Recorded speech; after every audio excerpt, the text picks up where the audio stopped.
Hello. Welcome to the UK Actor Support Network's reading of King Lear. I'm Andrew Hilton, the director of tonight's event. In March last year, theatres all over the UK were forced to close by the pandemic. With their work evaporated, many actors, designers and technicians have had a tough time, mentally and financially. And for many of them, there's been little or no help from the government. Tonight's reading is the sixth in a series produced for the support network by John Craggs. You'll see him this evening reading Oswald, to raise funds for Acting for Others charities, which offer help and relief for those in the direst need. There's no ticket price for this event, but please donate whatever you can afford. You'll find the Acting for Others Just Giving link on the YouTube channel and also on the pinned tweet at Support British. The actors donating their time this evening are Paul Brandon, Philip Buck, Alan Coveney, John Craggs, Paul Currier, James Hillier, David Horovitch, Catharine Humphreys, Rory Kinnear, Gemma Lawrence, Nicholas Le Prevost, Andrew Macbean, Dorothea Myer-Bennett, Richard O'Callaghan, Lawrence Walker, Nadia Williams, and Francesca Zoutewelle. The composer and sound designer is Elizabeth Purnell, and the stage manager is Diana Favell. A few words about the very start of the play.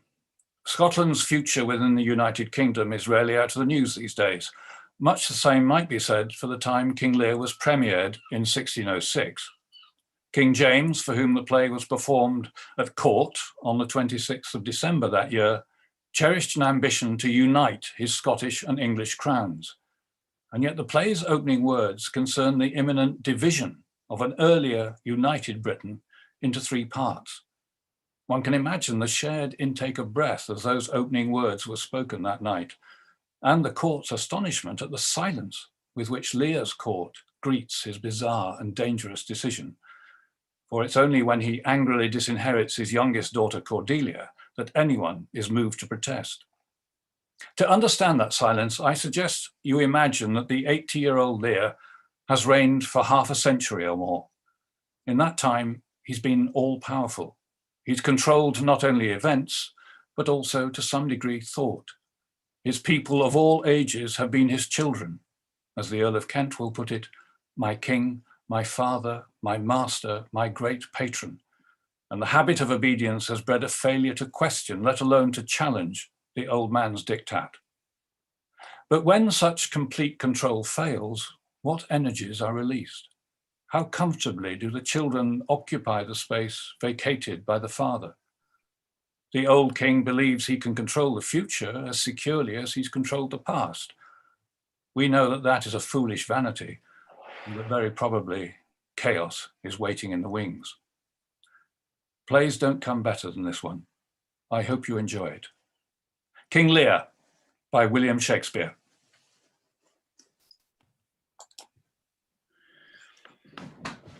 I thought the king more affected the Duke of Albany than Cornwall. Oh, it did always seem so to us.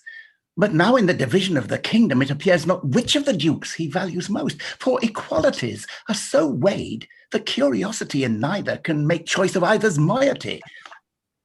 Is not this your son, my lord? His breeding, sir, hath been at my charge. I have so often blushed to acknowledge him that now I am raised to it. I cannot conceive you. Sir, this young fellow's mother could.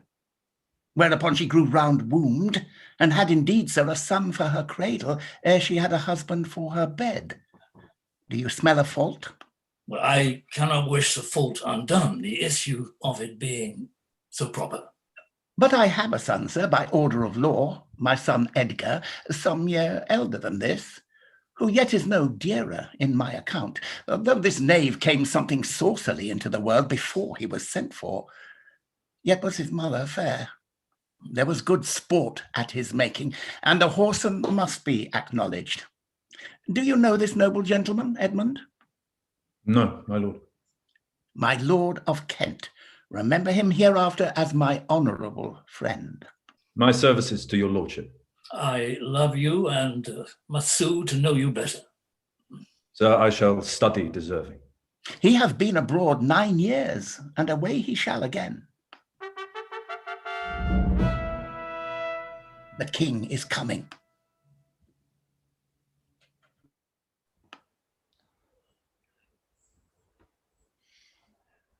Attend the lords of France and Burgandy, Gloucester. I shall, my liege. Meantime, we shall express our darker purpose. Give me the map there. Know that we've divided in three our kingdom, and 'tis our fast intent to shake all cares and business from our age, conferring them on younger strengths, while we, unburdened, crawl towards death. Our son of Cornwall, and you, our no less loving son of Albany, we have this hour a constant will to publish our daughter's several dowers, that future strife may be prevented now. The princes France and Burgundy, great rivals in our youngest daughter's love, long in our court have made their amorous sojourn, and here are to be answered. Tell me, my daughters, since now we will divest us both of rule, interest of territory, cares of state, which of you shall we say doth love us most, that we our largest bounty may extend, where nature doth with merit challenge? Goneril, our eldest born, speak first. Sir, I love you more than word can wield the matter. Dearer than eyesight, space, and liberty, beyond what can be valued, rich or rare, no less than life, with grace, health, beauty, honour, as much as child e'er loved or father found, a love that makes breath poor and speech unable, beyond all manner of so much. I love you. What shall Cordelia speak? Love and be silent. Of all these bounds, even from this line to this, with shadowy forests and with champaigns riched, with plenteous rivers and wide-skirted meads, we make thee lady. To thine and Albany's issue be this perpetual. What says our second daughter, our dearest Regan, wife to Cornwall? Speak.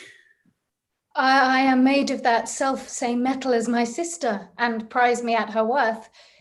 In my true heart, I find she names my very deed of love.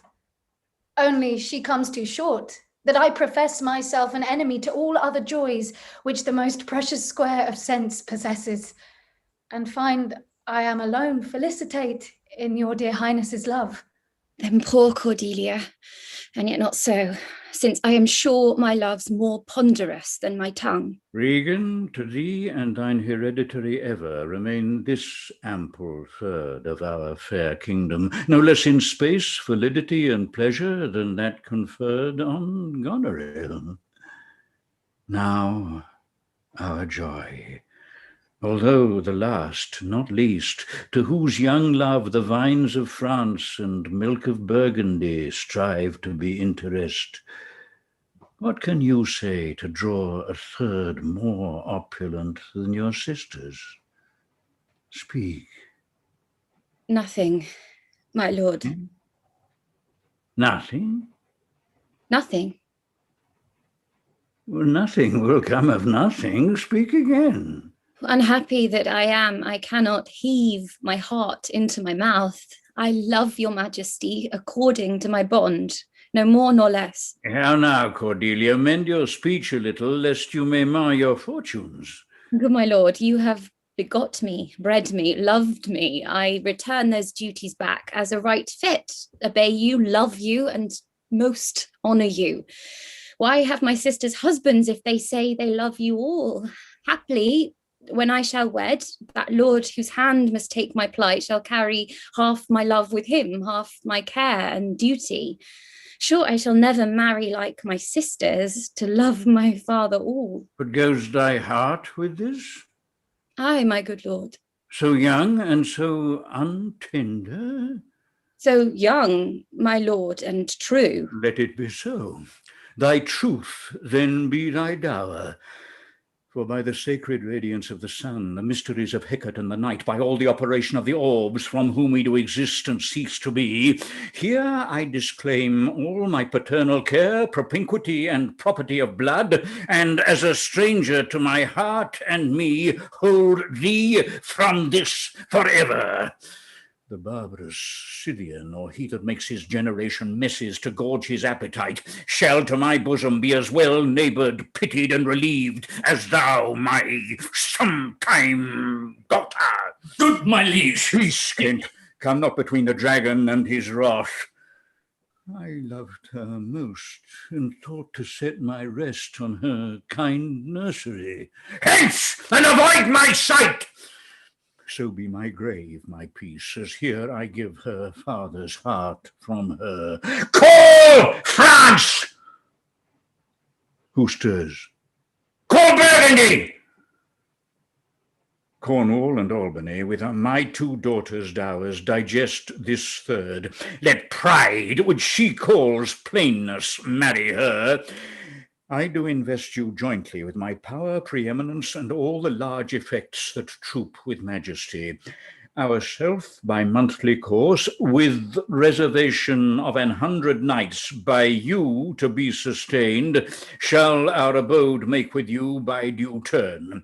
Only we shall retain the name, and all the addition to a king, the sway, revenue, execution of the rest, beloved sons, be yours. Which, to confirm, this coronet part between you. Royal dear, whom I have ever honoured as my king, loved as my father, as my master followed, as my great patron thought on in my prayers. The bow is bent and drawn, make from the shaft. Let it fall, rather, though the fork invade the region of my heart. Be Kenneth unmannerly when Lear is mad. What wilt thou do, old man? Thinkest thou that duty shall have dread to speak when power to flattery bows? Reverse thy doom, and in thy best consideration check this hideous rashness. Answer my life, my judgment. Thy youngest daughter does not love thee least. Kent, on thy life, no more. My life I never held but as a pawn to wage against thy enemies, nor fear to lose it, thy safety being motive. Out of my sight! See better, Lear, and let me still remain the true blank of thine eye. Now by Apollo. Now by Apollo, king, thou swearest thy gods in vain. Oh, vassal, miscreant! Here, sir, forbear. Do! Kill the physician, and bestow upon thy foul disease. Revoke thy doom, or whilst I can vent clamour from my throat, I'll tell thee thou dost evil. Hear me, recreant, on thine allegiance, hear me. Since thou hast sought to make us break our vow, which we durst never yet, and with strained pride to come betwixt our sentence and our power, which nor our nature nor our place can bear, our potency made good, take thy reward.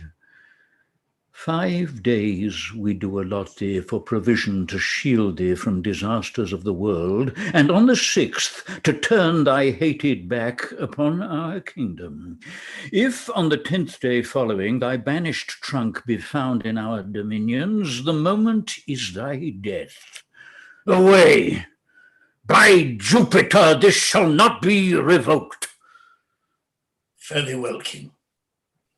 Since thus thou wilt appear, freedom lives hence, and banishment is here. The gods to their dear shelter take thee, maid, that justly thinkest, and hast most rightly said. Thus, Kent, O princes, bid you all adieu. He'll shape his old course in a country new. Here's France and Burgundy, my noble lord. My lord of Burgundy, we first address toward you, who with this king hath rivalled for our daughter. What in the least will you require in present dower with her, or cease your quest of love? Most royal majesty, I crave no more than hath your highness offered, nor will you tender less. Right noble Burgundy, when she was dear to us, we did hold her so, but now her price is fallen. Sir, there she stands. If aught within that little seeming substance, or all of it, with our displeasure pieced, and nothing more, may fitly like your grace, she's there, and she's yours. I know no answer. Will you, with those infirmities she owes, unfriended, new adopted to our hate, dowered with our curse, and strangered with our oath, take her or leave her? Pardon me, royal sir. Election makes not upon such conditions. Then leave her, sir, for by the power that made me, I tell you all her wealth. For you, great king, I would not from your love make such a stray to match you where I hate. Therefore beseech you to avert your liking a more worthier way than on a wretch whom nature is ashamed almost to acknowledge hers.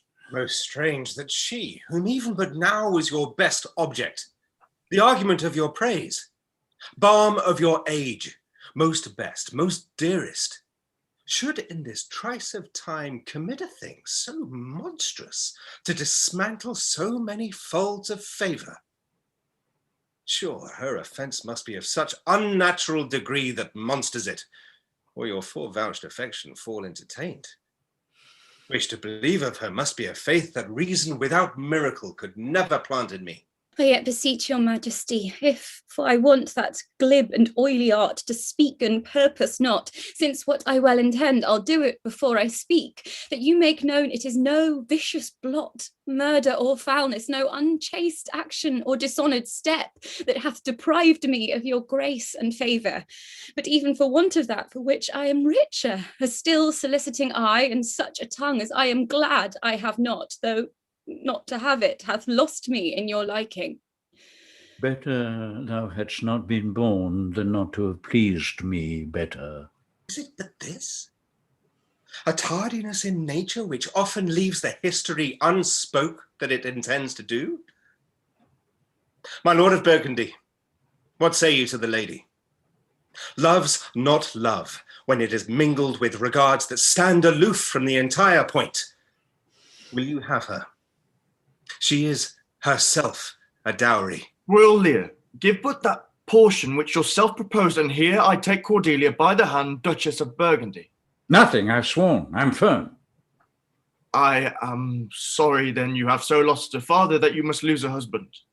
Peace be with Burgundy, since that respect fortunes are his love, I shall not be his wife.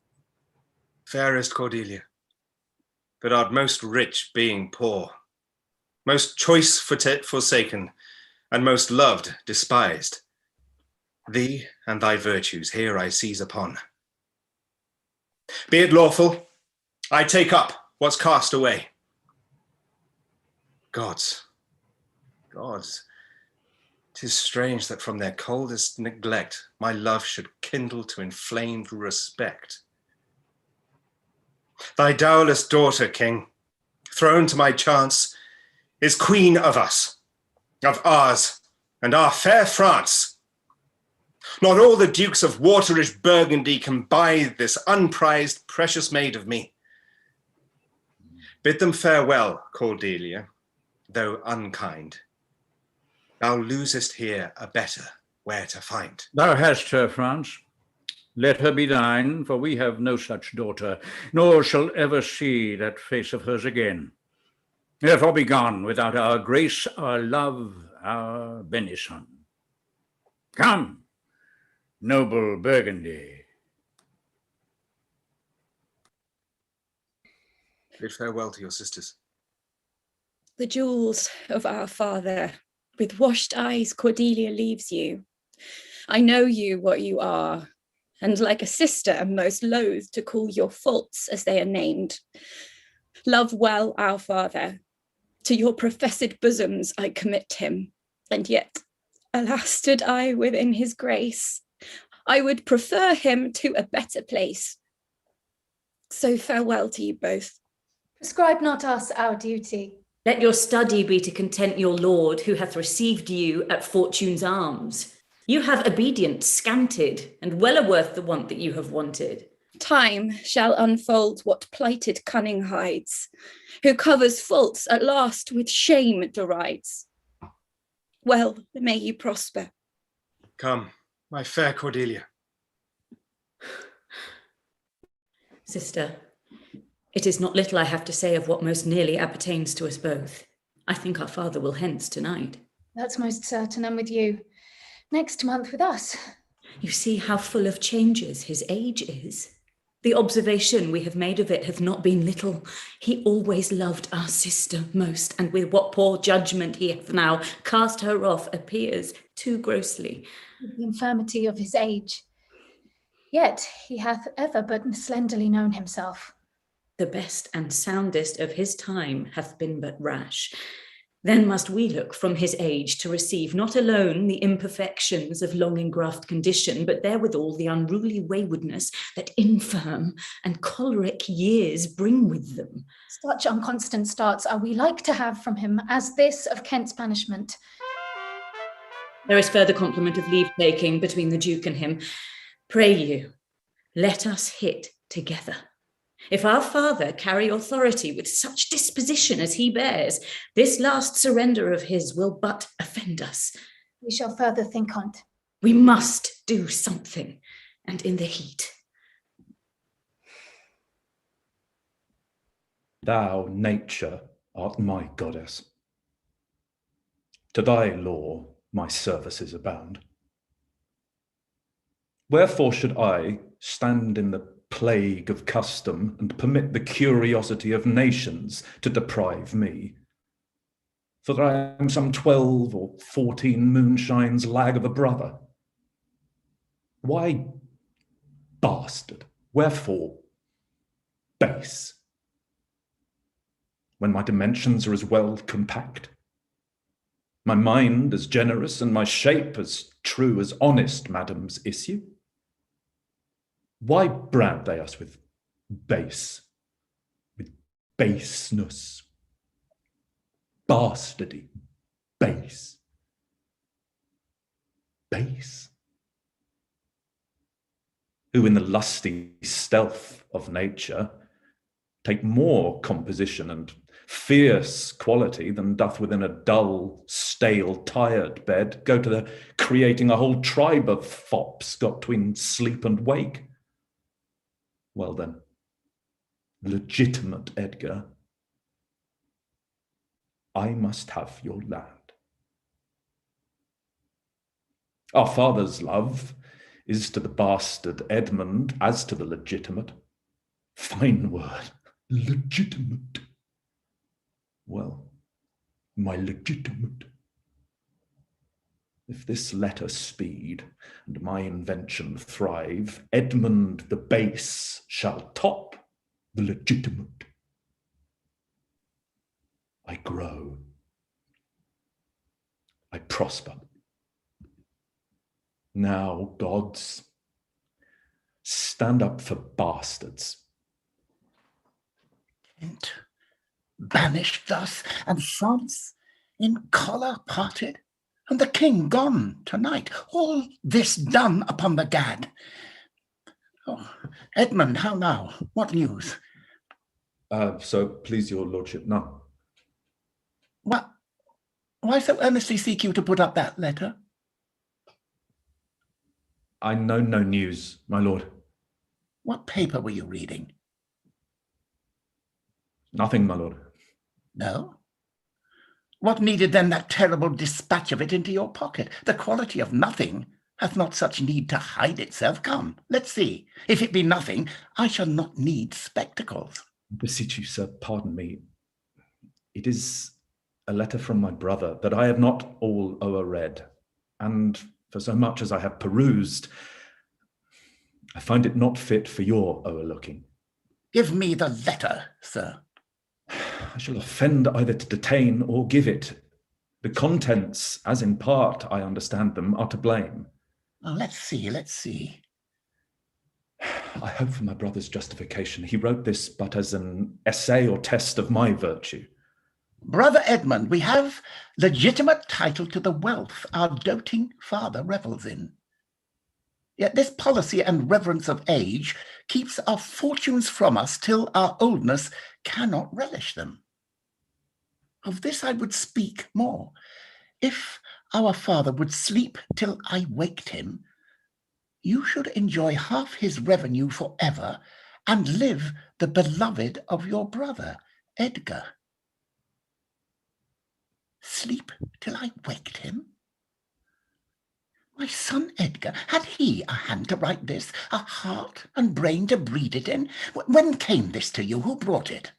It was not brought me, my lord. There's the cunning of it. I found it thrown in at the casement of my lodging. You know the character to be your brother's? If the matter were good, my lord, I durst swear it were his, but in respect of that, I would fain think it were not. It is his. It's his hand, my lord, but I hope his heart is not in the contents. Have he never sounded you before in this business? Never, my lord. But I have heard him oft maintain it to be fit that sons at perfect age and fathers declining, the father should be as ward to the son, and the son manage his revenue? Villain. Villain. His very opinion in the letter. Abhorred villain. Unnatural, detested, brutish villain. Worse than brutish. Go, sirrah, seek him. I'll apprehend him. Abominable villain. Where is he? It is not well known, my lord. If it shall please you to suspend your indignation against my brother till you can derive from him better testimony of his intent, you should run a certain course.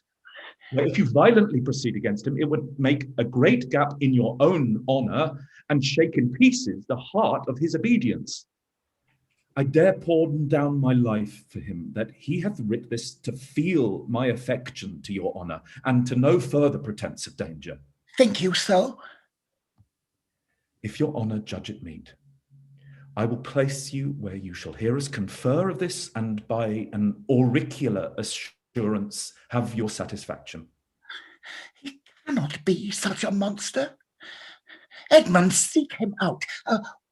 Wind me into him, I pray you. Frame the business after your own wisdom.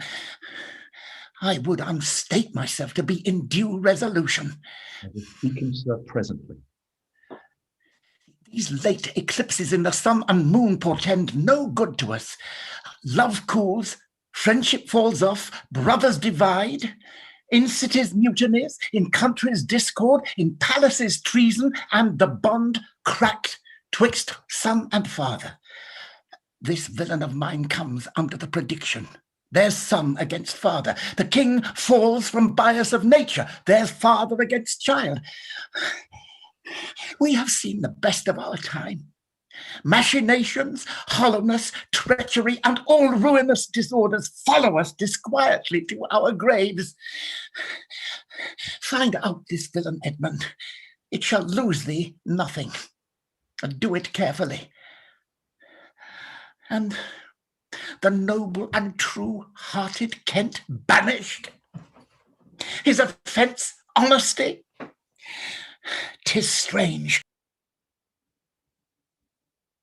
This is the excellent foppery of the world, that when we are sick in fortune, often the surfeit of our own behaviour, we make guilty of our disasters the sun, the moon, and the stars, as if we were villains by necessity, fools by heavenly compulsion, knaves, thieves, and traitors by spherical predominance, drunkards, liars, and adulterers by an enforced obedience of planetary influence, and all that we are evil in by a divine thrusting on.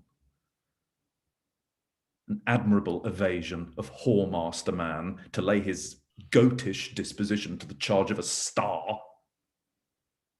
My father compounded with my mother under the dragon's tail, and my nativity was under Ursa Major, so it follows that I am rough and lecherous. I should have been that I am, had the maidenliest star in the firmament twinkled on my bastardizing. Edgar, Pat, he comes. Like the catastrophe of the old comedy. My cue is a villainous melancholy with a sigh like Tom of Bedlam. Oh, these eclipses do portend these divisions. Fa, sol, la, mi. How now, brother Edmund?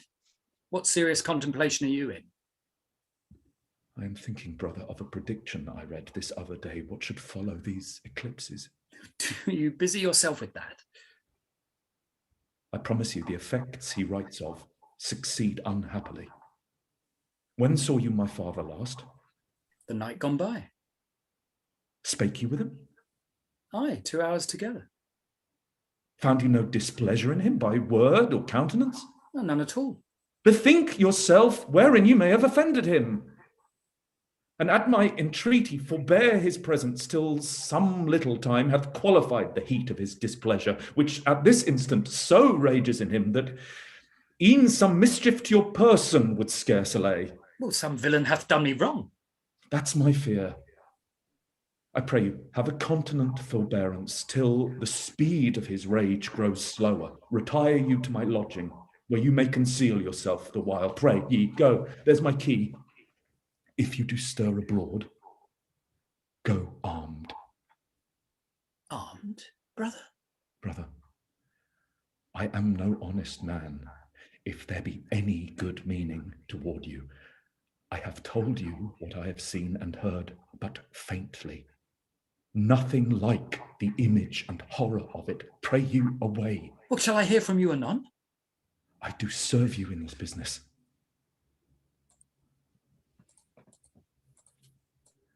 A credulous father and a brother noble, whose nature is so far from doing harms that he suspects none, on whose foolish honesty my practices ride easy.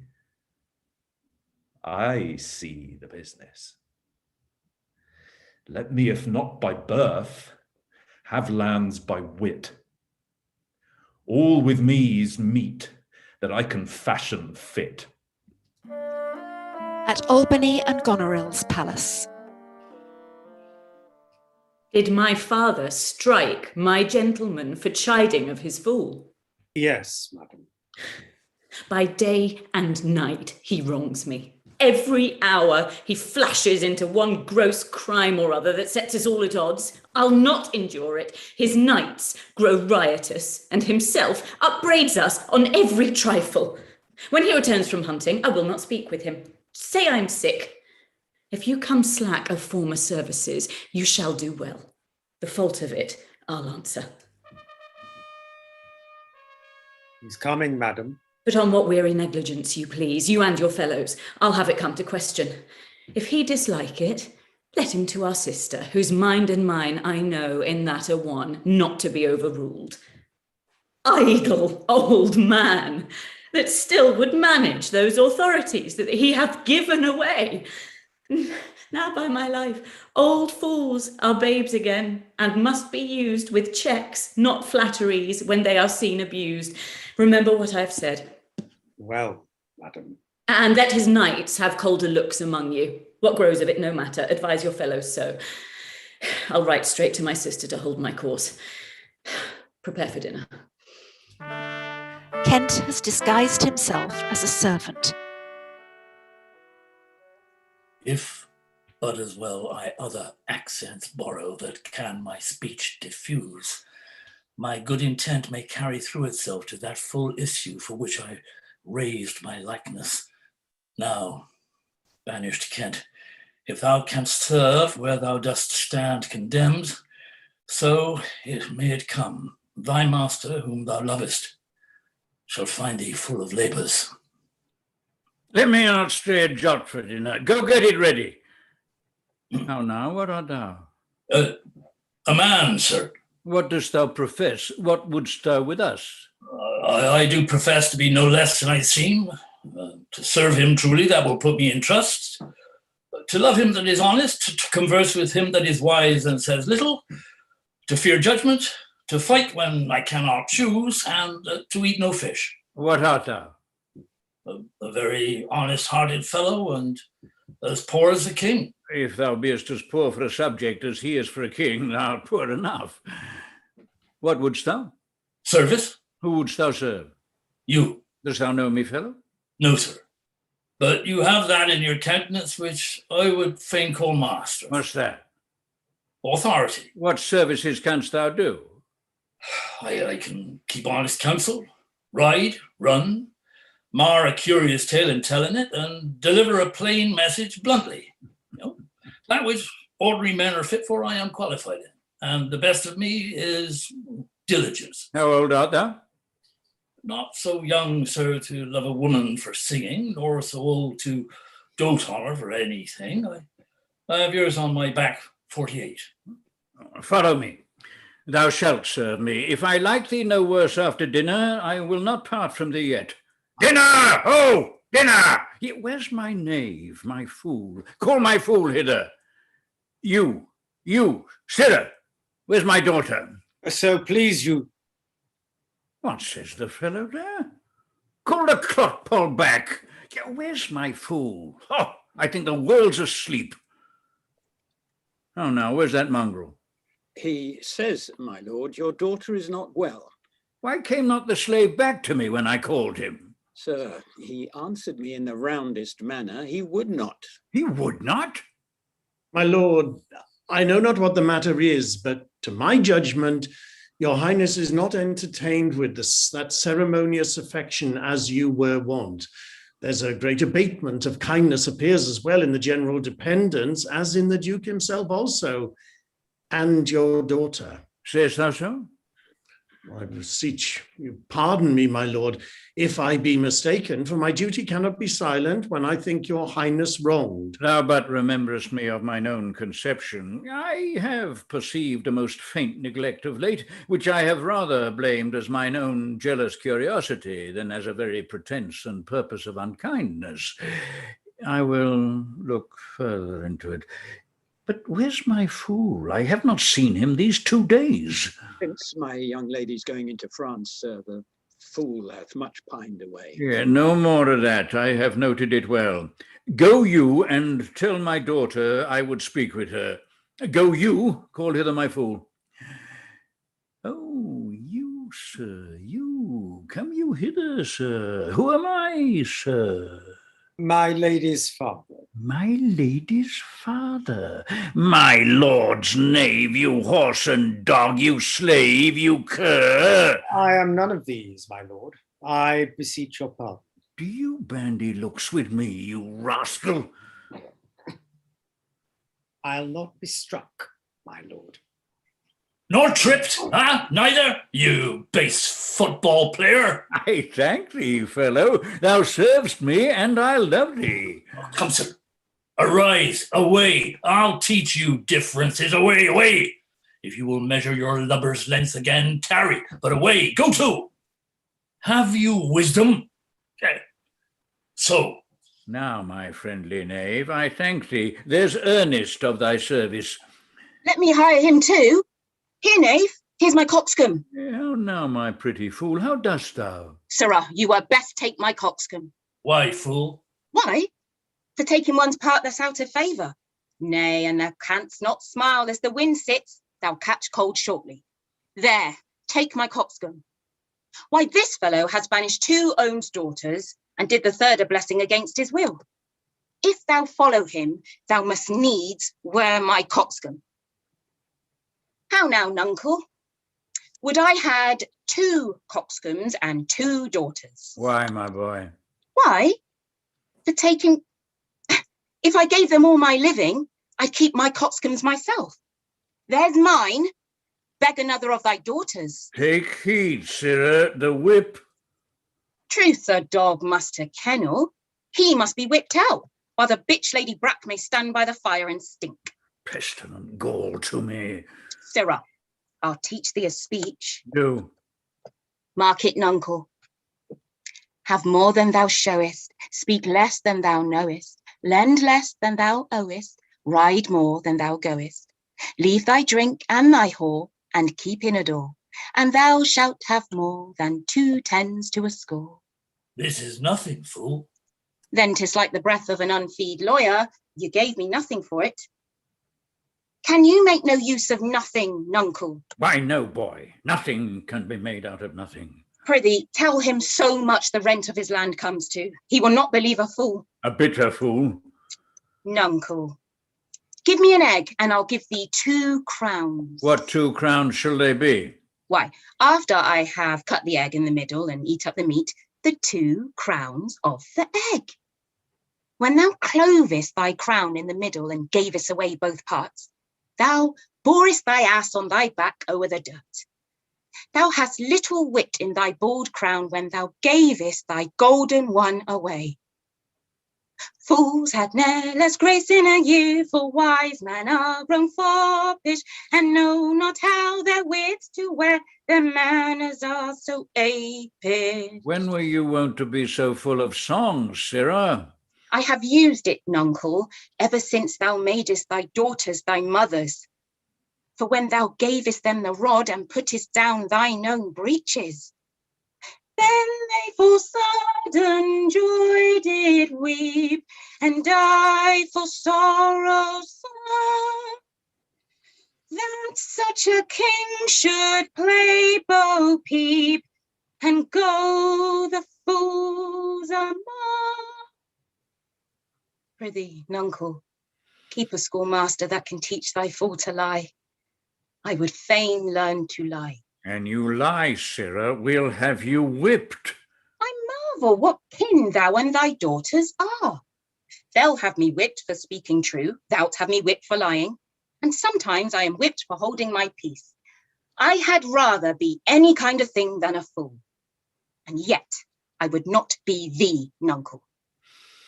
Thou hast pared thy wit over both sides and left nothing in the middle. Here comes one of the parents. How now, daughter? What makes that frontlet on? You were too much of late in the frown. Thou wast a pretty fellow when thou hadst no need to care for her frowning. I am better than thou art now. I am a fool. Thou art nothing. Yes, forsooth, I will hold my tongue. Mum, mum. He that keeps nor crust nor crumb, weary of all, shall want some. That's a shelled piece, God. Not only, sir, this your all-licensed fool, but other of your insolent retinue do hourly carp and quarrel, breaking forth in rank and not to be endured riots. Sir, I had thought by making this well known unto you to have found a safe redress, but now grow fearful by what yourself too late have spoke and done, that you protect this course and put it on by your allowance, which if you should, the fault would not scape censure, nor the redresses sleep, which in the tender of a wholesome weal might in their working do you that offence, which else were shame, but then necessity will call discreet proceeding. For, you know, nuncle, the hedge sparrow fed the cuckoo so long that it had its head bit off by its young. So out went the candle and we were left darkling. Are you our daughter? I would you would make use of that good wisdom whereof I know you are fraught, and put away these dispositions that of late transform you from what you rightly are. Nay, not an ass knows when the horse draws the cart. Whoop, Jug, I love thee. Does any here know me? This is not Lear. Does Lear walk thus, speak thus? Where are his eyes?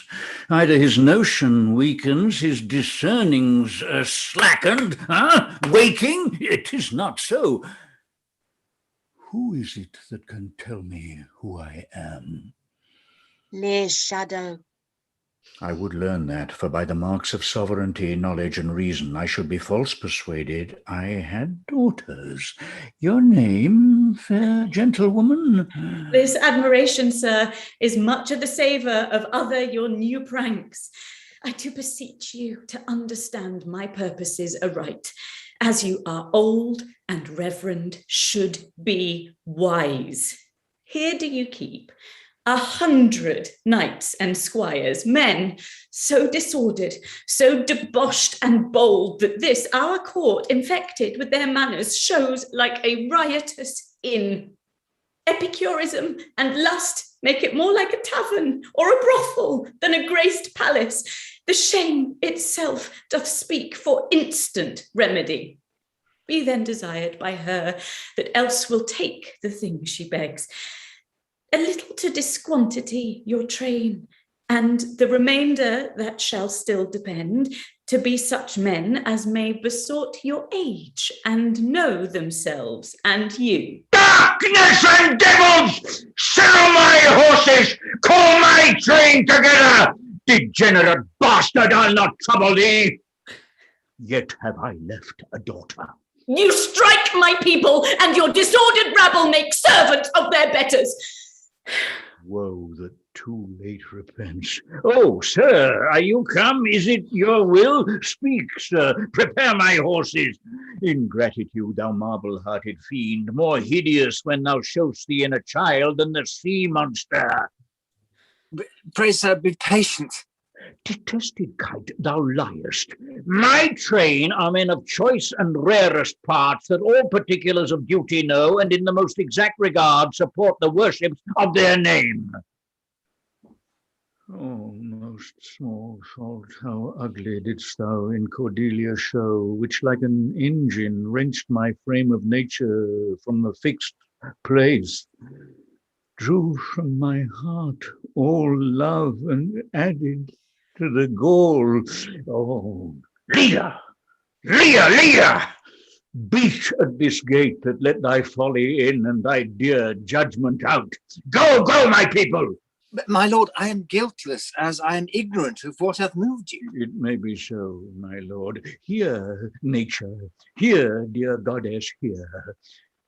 Suspend thy purpose, if thou didst intend to make this creature fruitful. Into her womb convey sterility, dry up in her the organs of increase, and from her derogate body never spring a babe to honour her. If she must teem, create her child of spleen, that it may live and be a thwart, disnatured torment to her. Let it stamp wrinkles on her brow of youth, with cadent tears fret channels in her cheeks, turn all her mother's pains and benefits to laughter and contempt, that she may feel how sharper than a serpent's tooth it is to have a thankless child. Away! Away! Now, gods that we adore, whereof comes this? Never afflict yourself to know the cause, but let his disposition have that scope that dotage gives it. What? 50 of my followers at a clap within a fortnight? What's the matter, sir? I'll tell thee. Life and death, I am ashamed that thou hast power to shake my manhood thus, that these hot tears which break from me perforce should make thee worth them. Blasts and fogs upon thee!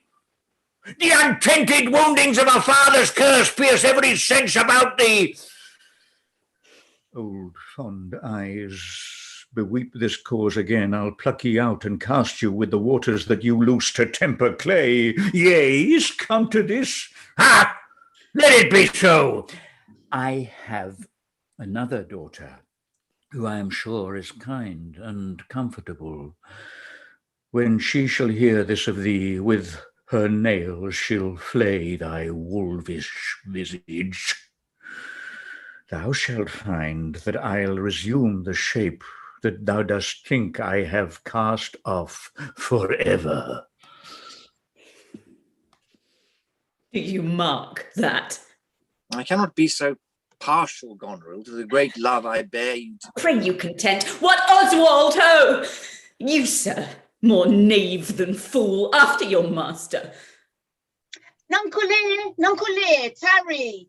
Take the fool with thee. A fox, when one has caught her, and such a daughter, should shore to the slaughter, if my cap would buy a halter. So the fool follows after. This man hath had good counsel. 100 knights, 'tis politic and safe to let him keep at point 100 knights. Yes, that on every dream, each buzz, each fancy, each complaint, dislike, he may enguard his dotage with their powers and hold our lives in mercy. Oswald, I say! Well, you may fare too far. Safer than trust, too far. Let me still take away the harms I fear, not fear still to be taken. I know his heart. What hath been born here, I have writ my sister. If she sustain him and his 100 knights, when I have showed the unfitness, Oswald, what have you writ that letter to my sister? Yes, madam. Take you some company and await a horse, inform her full of my particular fear, and thereto add such reasons of your own as may compact it more. Get you gone and hasten your return.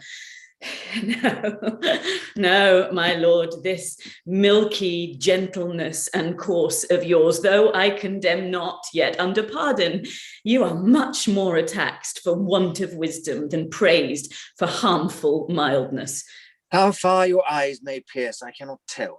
Striving to better, oft we mar what's well. Nay then. Well, the event. Caius, go you before to Regan with these letters. Acquaint my daughter no further with anything you know than comes from her demand out of the letter. If your diligence be not speedy, I shall be there afore you. I will not sleep, my lord, till I have delivered your letter.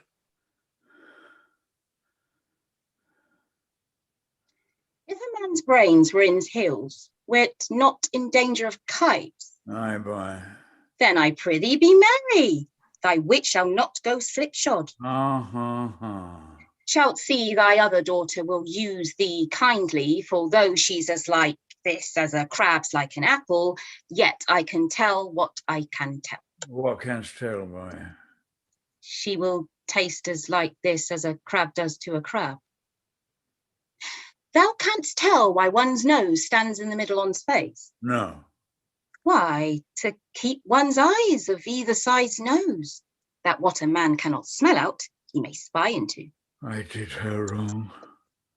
Canst tell how an oyster makes his shell? No. Nor I neither. But I can tell why a snail has a house. Why? Why? To put's head in. Not to give it away to his daughters and leave his horns without a case. I will forget my nature. So kind a father. Be my horses ready? Thy asses have gone about him. The reason why the 7 stars are no more than 7 is a pretty reason. Because they're not 8? Yes, indeed. Thou wouldst make a good fool. To take again perforce. Monster ingratitude. If thou wert my fool, nuncle, I'd have thee beaten for being old before thy time. How's that? Thou shouldst not have been old till thou hadst been wise. Oh, let me not be mad, not mad, sweet heaven. Keep me in temper, I would not be mad. How now, are the horses ready? Ready, my lord. Come, boy. She that's the maid now and laughs at my departure shall not be a maid long, unless things be cut shorter. Save thee, Curran. And you, sir?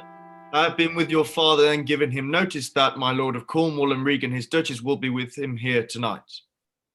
How comes that? Nay, I know not, sir. The Duke be here tonight? The better, best.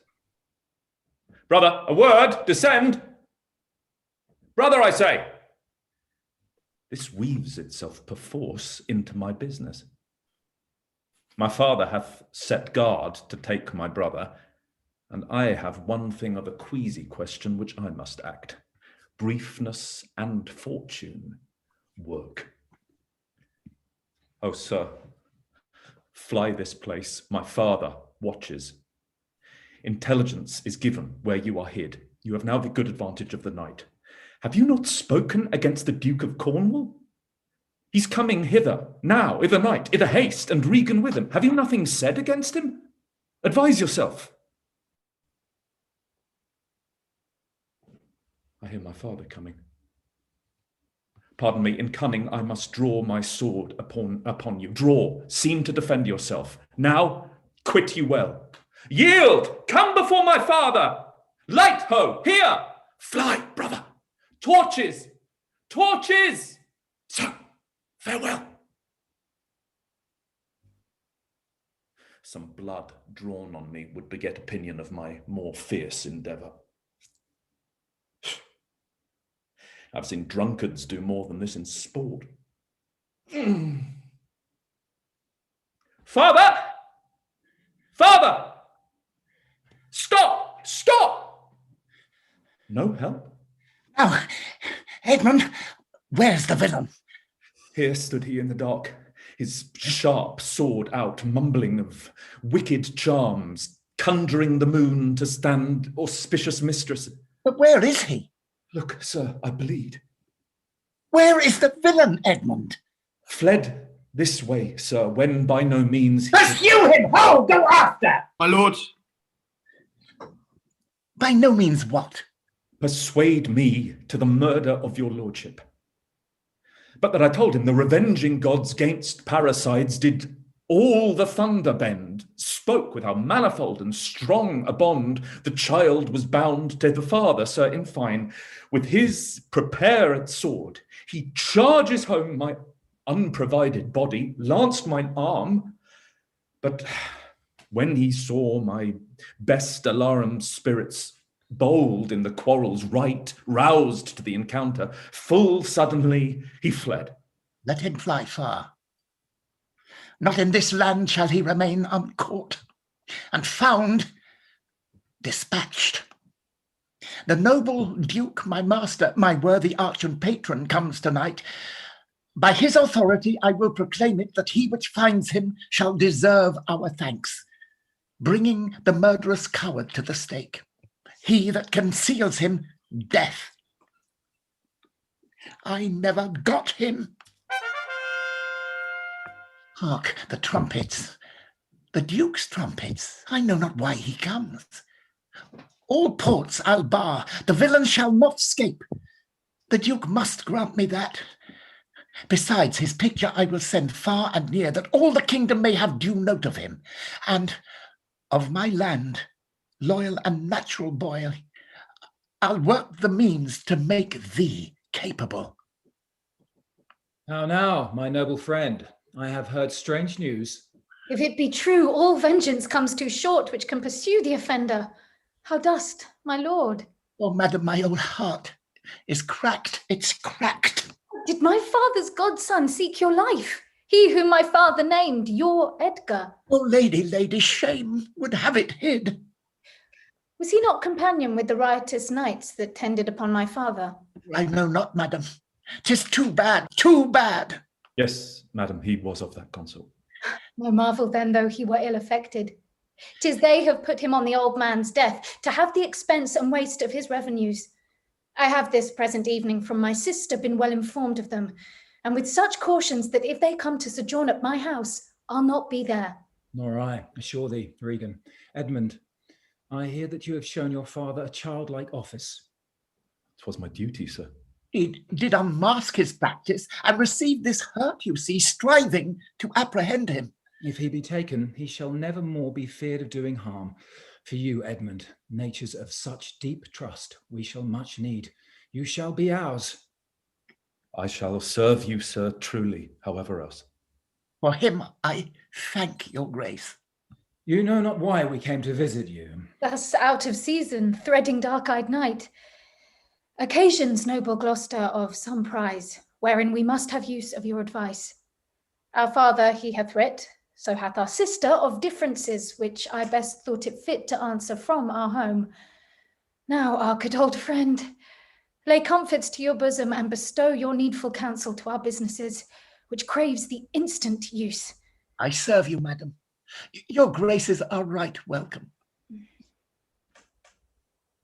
Good dawning to thee, friend. Art of this house? Aye. Where may we set our horses? I' the mire. Prithee, if thou lovest me, tell me. I love thee not. Why then I care not for thee. If I had thee in lip-peppery pinfold, I would make thee care for me. Why dost thou use me thus? I know thee not. Fellow, I know thee. What dost thou know me for?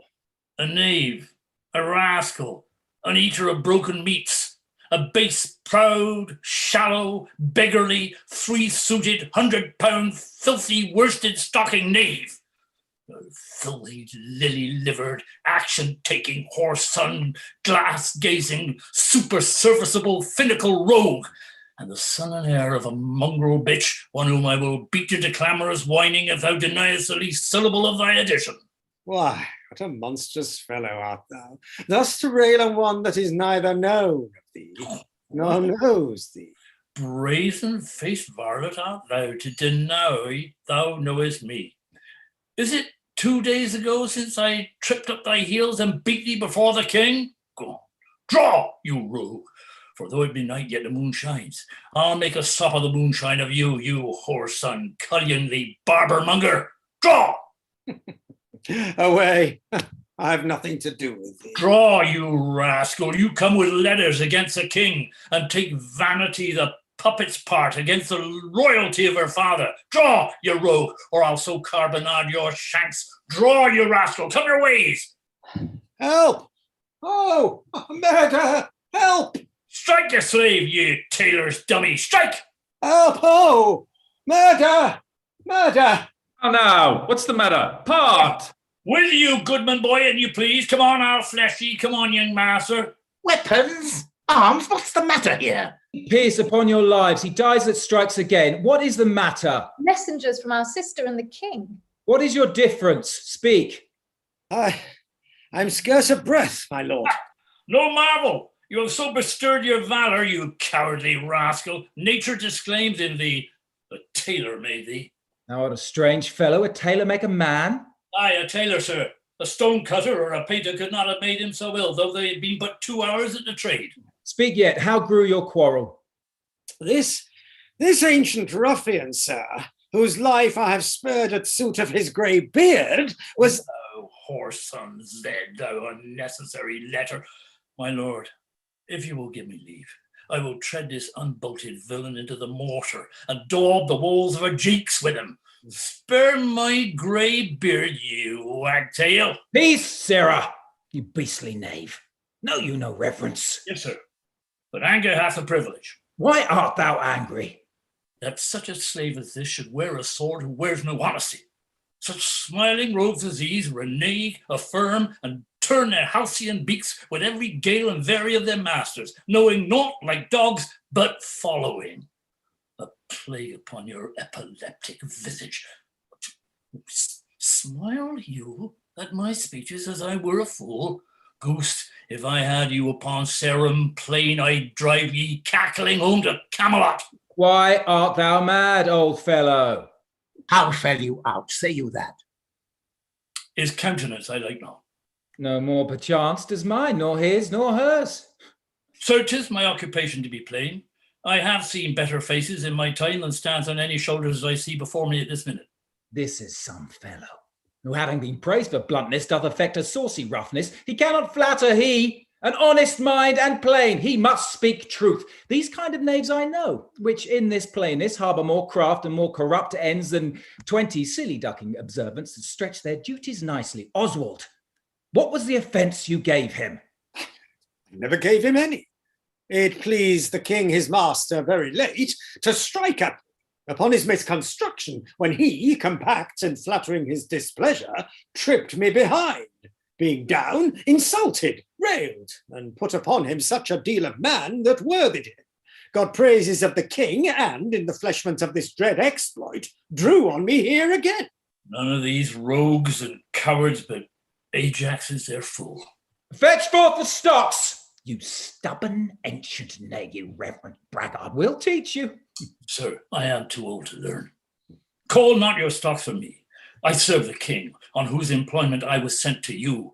You shall do small respect, show too bold malice against the grace and person of my master, stalking his messenger. Fetch forth the stocks! As I have life and honour, there shall he sit till noon. Till noon, till night, my lord, and all night too.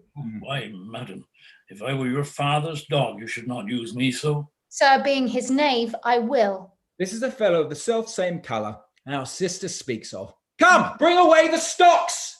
Let me beseech your grace not to do so. The king, his master, needs must take it ill that he, so slightly valued in his messenger, should have him thus restrained. I'll answer that. My sister may receive it much more worse to have her gentleman abused, assaulted for following her affairs, put in his legs. Come, my good lord, away. I am sorry for thee, friend. 'Tis the duke's pleasure, whose disposition all the world well knows will not be robbed nor stopped. I'll entreat for thee. Pray do not, sir. I have watched and travelled hard. Sometime I shall sleep out, the rest I'll whistle. A good man's fortune may grow out at his heels. Give you good morrow. The duke's to blame in this. 'Twill be ill taken.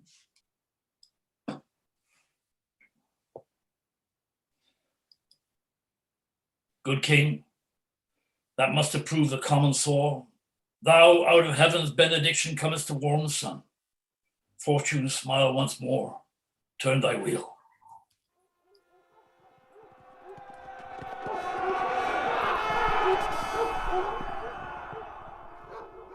I heard myself proclaimed, and by the happy hollow of a tree escaped the hunt.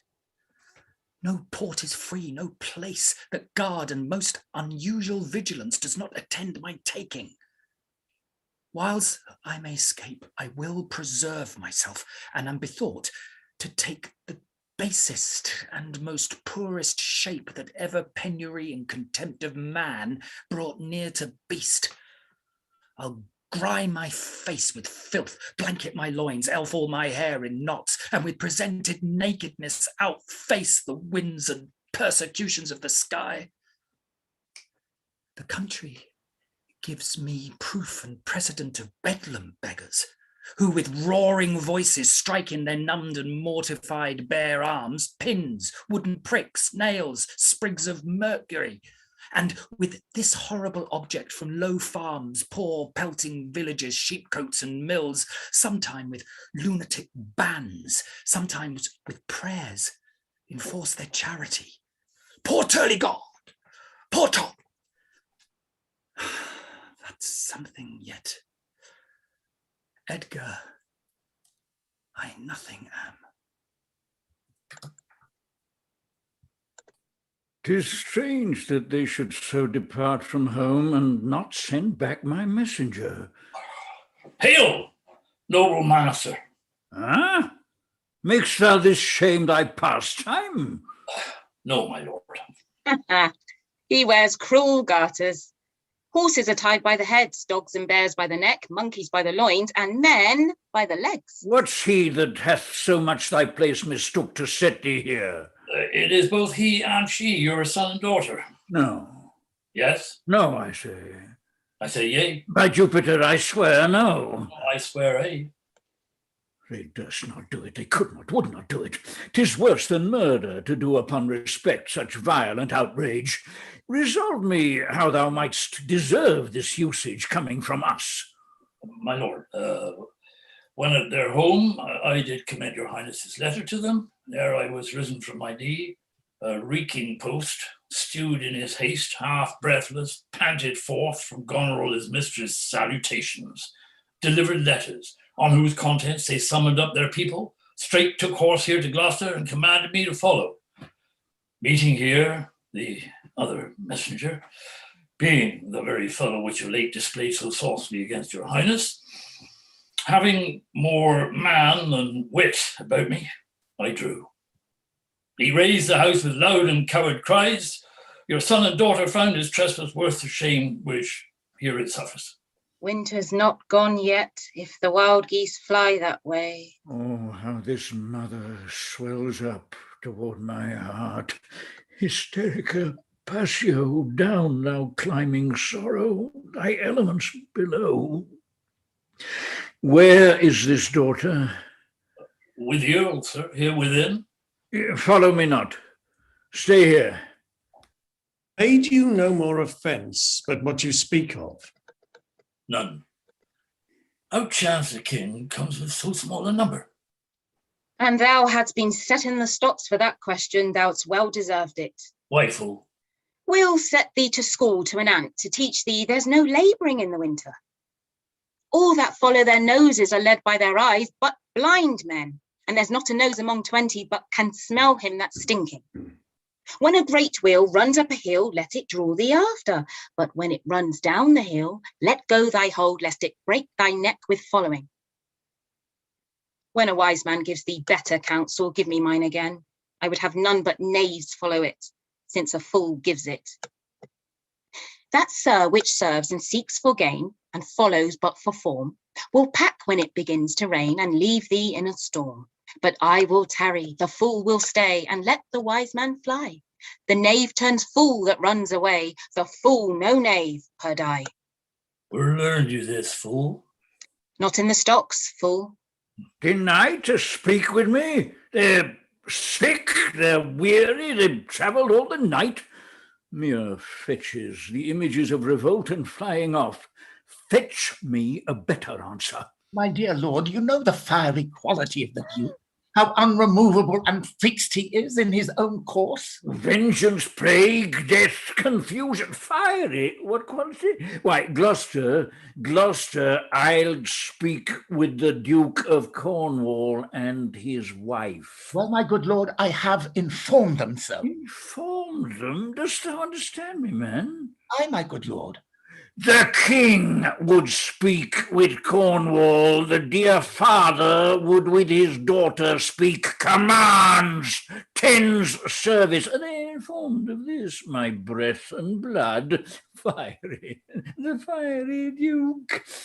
Tell the hot Duke that... No, but not yet. Maybe he is not well. Infirmity doth still neglect all office whereto our health is bound. We are not ourselves when nature, being oppressed, commands the mind to suffer with the body. I'll forbear, and am fallen out with my more headier will, to take the indisposed and sickly fit for the sound man. Death on my state! Wherefore should he sit here? Give me my servant forth. Go tell the Duke and his wife I'll speak with them now, presently. Bid them come forth and hear me, or at their chamber door I'll beat the drum till it cry sleep to death. I would have all well betwixt you. Oh me, my heart, my rising heart, but down. Cry to it, nuncle, as the Cockney did to the eels when she put him in the fire alive. She napped him o'er the cotscombs with a stick and cried, "Down, wantons, down!" 'Twas her brother that, in pure kindness to his horse, buttered his hay. Good morrow to you both. Hail to your grace. I am glad to see your highness. Regan, I think you are. I know what reason I have to think so. If thou shouldst not be glad, I would divorce me from thy mother's tomb, sepulchring an adulteress. Caius, are you free? Some other time for that. Beloved Regan, thy sister's naught. Oh, Regan, she hath tied sharp-toothed unkindness like a vulture here. I can scarce speak to thee. Thou'lt not believe with how depraved a quality. Oh, Regan. I pray you, sir, take patience. I have hope you less know how to value her desert than she to scant her duty.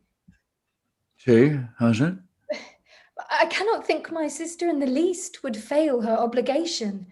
If, sir, perchance she have restrained the riots of your followers, 'tis on such ground and to such wholesome end as clears her from all blame. No, my curse is on her. Oh, sir, you are old. Nature in you stands on the very verge of her confine. You should be ruled and led by some discretion that discerns your state better than you yourself. Therefore, I pray you that to our sister you do make return. Say you have wronged her, sir. Ask her forgiveness? Do you but mark how this becomes the house? Dear daughter, I confess that I am old. Age is unnecessary. On my knees I beg that you will vouchsafe me raiment, bed, and food. But, sir, no more. These are unsightly tricks. Return you to my sister. Never, Regan. She hath abated me of half my train, looked black upon me, struck me with her tongue most serpent-like upon the very heart. All the stored vengeances of heaven fall on her ingrateful top. Strike her young bones, you taking airs with lameness. Fie, sir, fie! You nimble lightnings, dart your blinding flames into her scornful eyes. Infect her beauty, you fen-sucked fogs drawn by the powerful sun, to fall and blister her. Oh, the blessed gods! Or so will you wish on me when the rash mood is on. No, Regan, thou shalt never have my curse. Thy tender-hefted nature shall not give thee o'er to harshness. Her eyes are fierce, but thine do comfort and not burn. Thou better know'st the offices of nature, bond of childhood, effects of courtesy, dues of gratitude. Thy half of the kingdom hast thou not forgot, wherein I thee endowed. Good sir, to the purpose. Who put my man in the stocks? What trumpet's that? I know it is my sister's. Oswald, is your lady come? Aye, madam. This is a slave whose easy borrowed pride dwells in the fickle grace of her he follows. Out, varlet, from my sight! What means your grace? Who stocked my servant? Regan, I have good hope thou didst not know it. Who comes here? Oh, heavens, if you do love old men, if your sweet sway allow obedience, if you yourselves are old, make it your cause, send down and take my part. Art not ashamed to look upon this beard? Oh, Regan, will you take her by the hand? Why not by the hand, sir? How have I offended? All's not offence that indiscretion finds, and dotage terms so. Oh, sides, you are too tough. Will you yet hold? How came my man in the stocks? I set him there, sir, but his own disorders deserve much less advancement. You? Did you? Pray you, father, being weak, seem so. If till the expiration of the month you will return and sojourn with my sister, dismissing half your train, come then to me. I am now from home and out of that provision which shall be needful for your entertainment. Return to her and 50 men dismissed? No, rather I abjure all roofs and choose to wage against the enmity of the air, to be a comrade with the wolf and owl, necessity's sharp pinch. Return with her? Why, the hot-blooded France that dowerless took our youngest born, I could as well be brought to knee his throne and squire-like pension beg to keep base life afoot. Return with her? Persuade me rather to be slave and sumpter to this detested groom. At your choice, sir. I prithee, daughter, do not make me mad. I will not trouble thee, my child. Farewell. We'll no more meet, no more see one another. But yet thou art my flesh, my blood, my daughter. Or rather a disease that's in my flesh, which I must needs call mine. Thou art a boil, a plague sore, an embossed carbuncle in my corrupted blood. But I'll not chide thee, let shame come when it will. I do not call it. I do not bid the thunder-bearer shoot, nor tell tales of thee to high-judging Jove.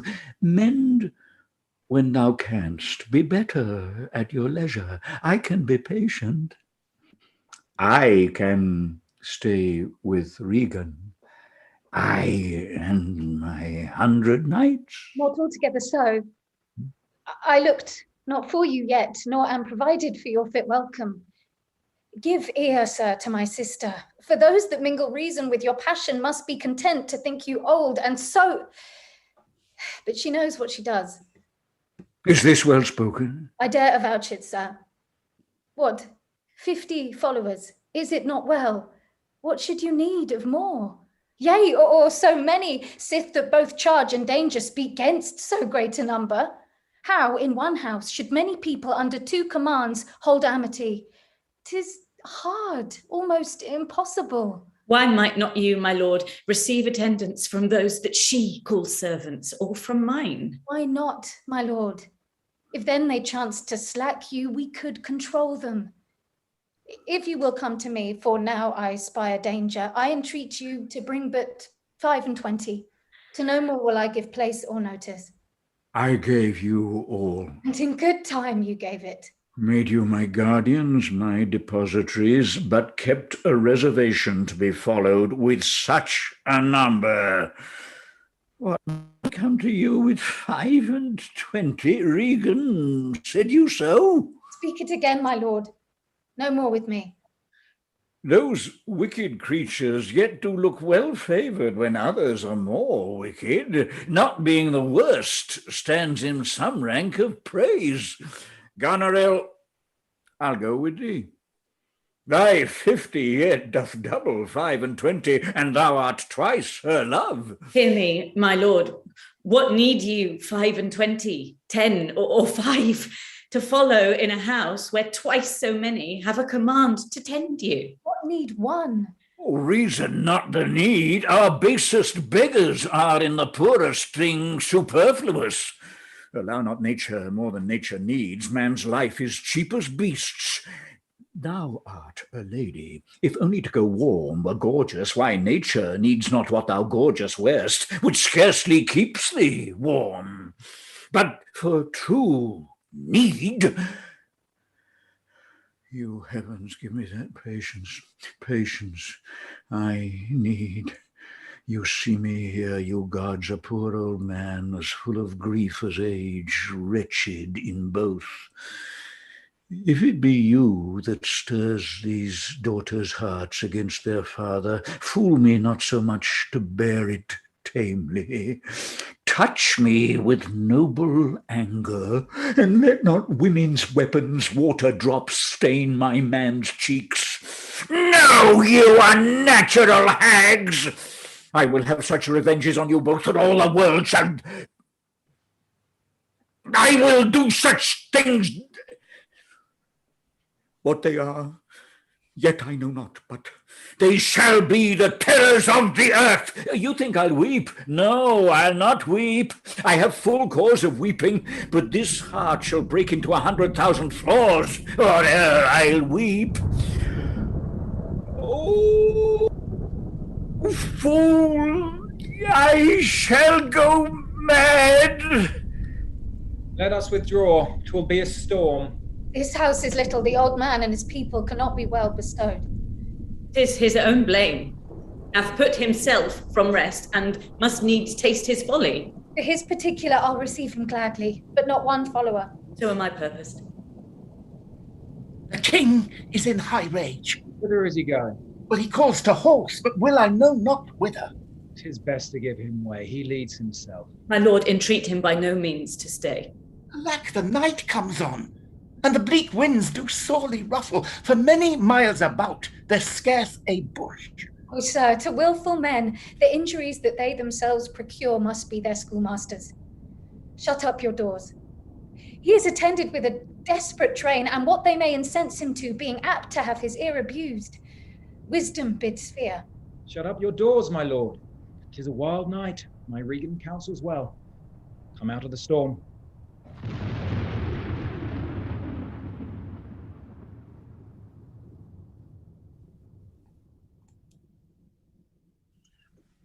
A brief pause before we go out onto the heath in the storm.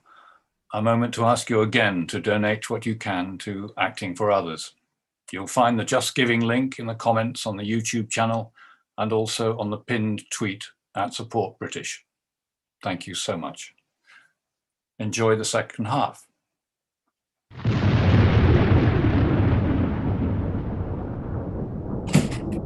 Who's there? Besides foul weather! Unminded like the weather, most unquietly. Where's the king? Contending with the fretful elements, bids the winds blow the earth into the sea, or swell the curled waters above the main, that things might change or cease. Who is with him? None but the fool, who labours to outjest his heart-struck injuries. Sir, I do know you. and dare, upon the warrant of my note, commend a dear thing to you. If, on my credit, you dare build so far to make your speed to Dover, and there make report of how unnatural and bemadding sorrow the king hath caused to plain, you shall find one that will thank you. I am a gentleman of blood and breeding, and from some knowledge and assurance offer this office to you. I will talk further with you. No, do not. For confirmation, I am much more than my outwall. Open this purse and take what it contains. If you shall see Cordelia, as fear not, but you shall, show her that ring, and she will tell you who your fellow is. Fie on a storm. I will go and seek the king.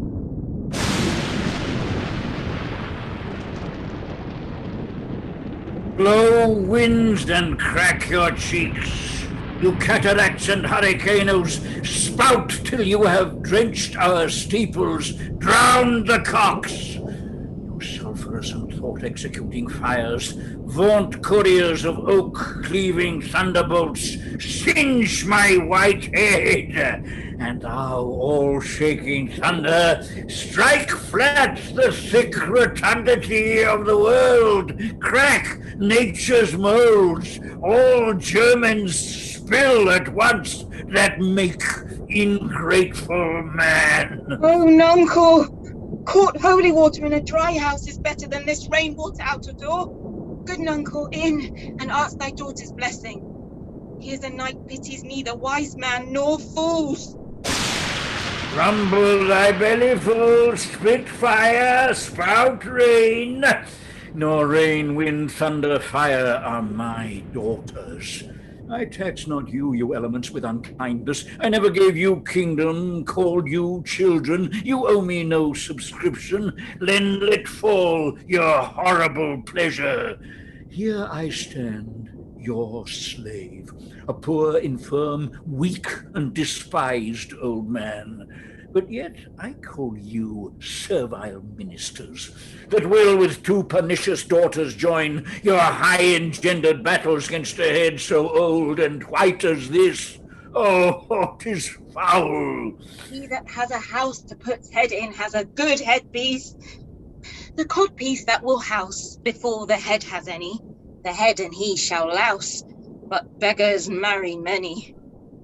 For there was never yet fair woman but she made mouths in a glass.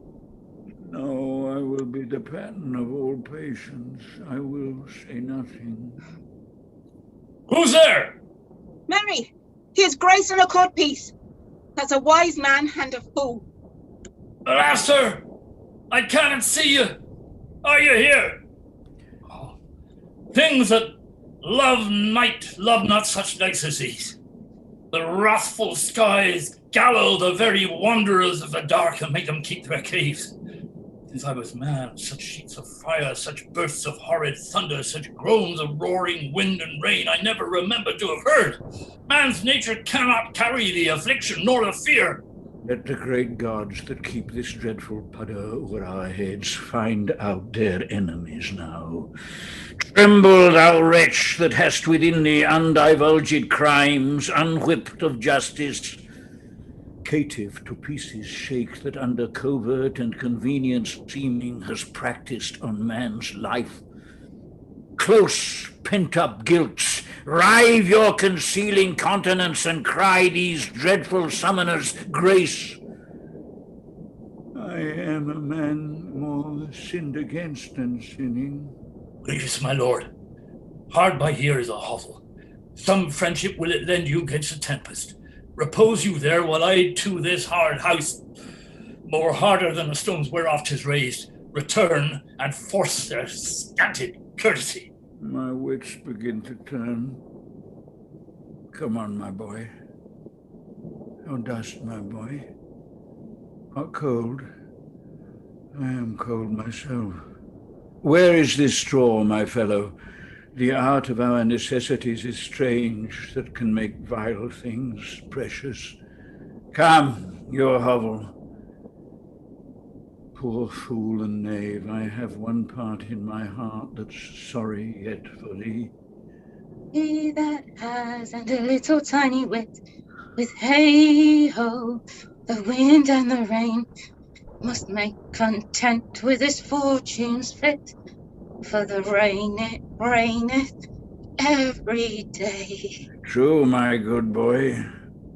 Come, bring us to this hovel. Alack, alack, Edmund. I like not this unnatural dealing. When I desired their leave that I might pity him, they took from me the use of mine own house, charged me on pain of their perpetual displeasure, neither to speak of him, entreat for him, nor any way sustain him. Savage and unnatural. Go to, say nothing. I have received a letter this night from France. 'Tis dangerous to be spoken. I have locked the letter in my closet. These injuries the king now bears will be revenged home. There's part of a power already footed. We must incline to the king. I will seek him and privily relieve him. Go you and maintain talk with the duke, that my charity be not of him perceived. If he ask for me, I am ill and gone to bed. Though I die for it, as no less is threatened me, the king, my old master, must be relieved. There is strange things toward, Edmund. Pray you, be careful. This courtesy forbid thee shall the duke instantly know, and of that letter too. This seems a fair deserving, and must win me that which my father loses, no less than all. The younger rises when the old doth fall. Here is the place, my lord. Good my lord, enter. The tyranny of the open night's too rough for nature to endure. Let me alone. Good my lord, enter here. Wilt break my heart? I'd rather break mine own. Good my lord, enter. Thou think'st 'tis much that this contentious storm invades us to the skin. So 'tis to thee. But where the greater malady is fixed, the lesser is scarce felt. Thou'lt shun a bear, but if thy flight lay toward the raging sea, thou'lt meet the bear in the mouth. When the mind's free, the body's delicate. This tempest in my mind doth from my senses take all feeling else, save what beats there. Filial ingratitude. Is it not as this mouth should tear this hand for lifting food to it, that I will punish home? No, I will weep no more. In such a night to shut me out, poor I will endure. In such a night as this, O Regan Goneril, your old kind father, whose frank heart gave all. Oh, that way madness lies. Let me shun that. No more of that. Good my lord, enter here. Prithee, go in thyself. Seek thine own ease. This tempest will not give me leave to ponder on things would hurt me more. But I'll go in. In, boy. Go first. You houseless poverty. Nay, get thee in. I'll pray, and then I'll sleep.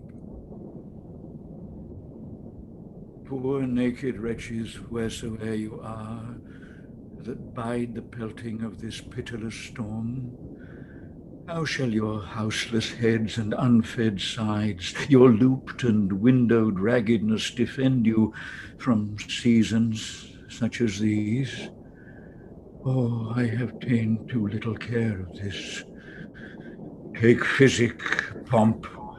Expose yourself to feel what wretches feel, that thou mayst shake the superflux to them, and show the heavens more just. Fathom and a half, poor Tom.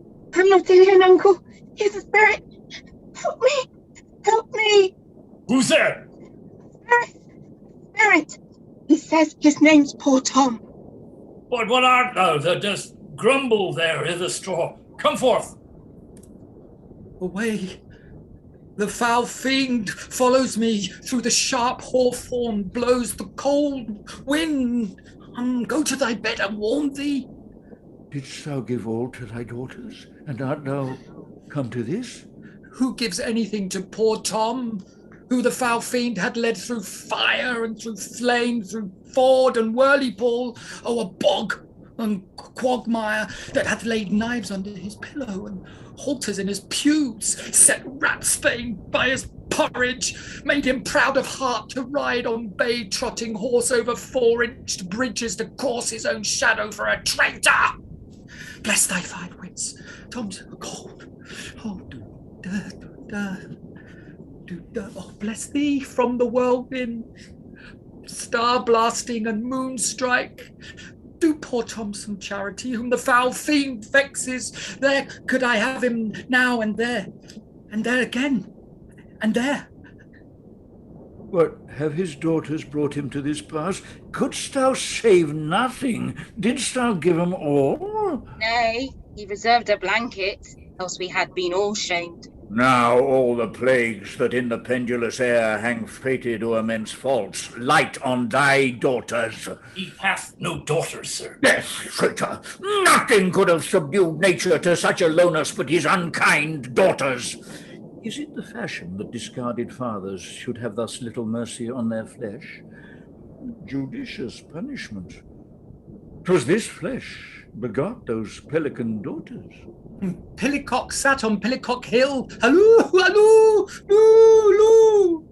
This cold night will turn us all to fools and madmen.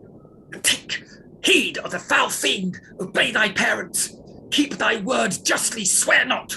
Commit not with man's sworn spouse. Set not thy sweetheart a proud array.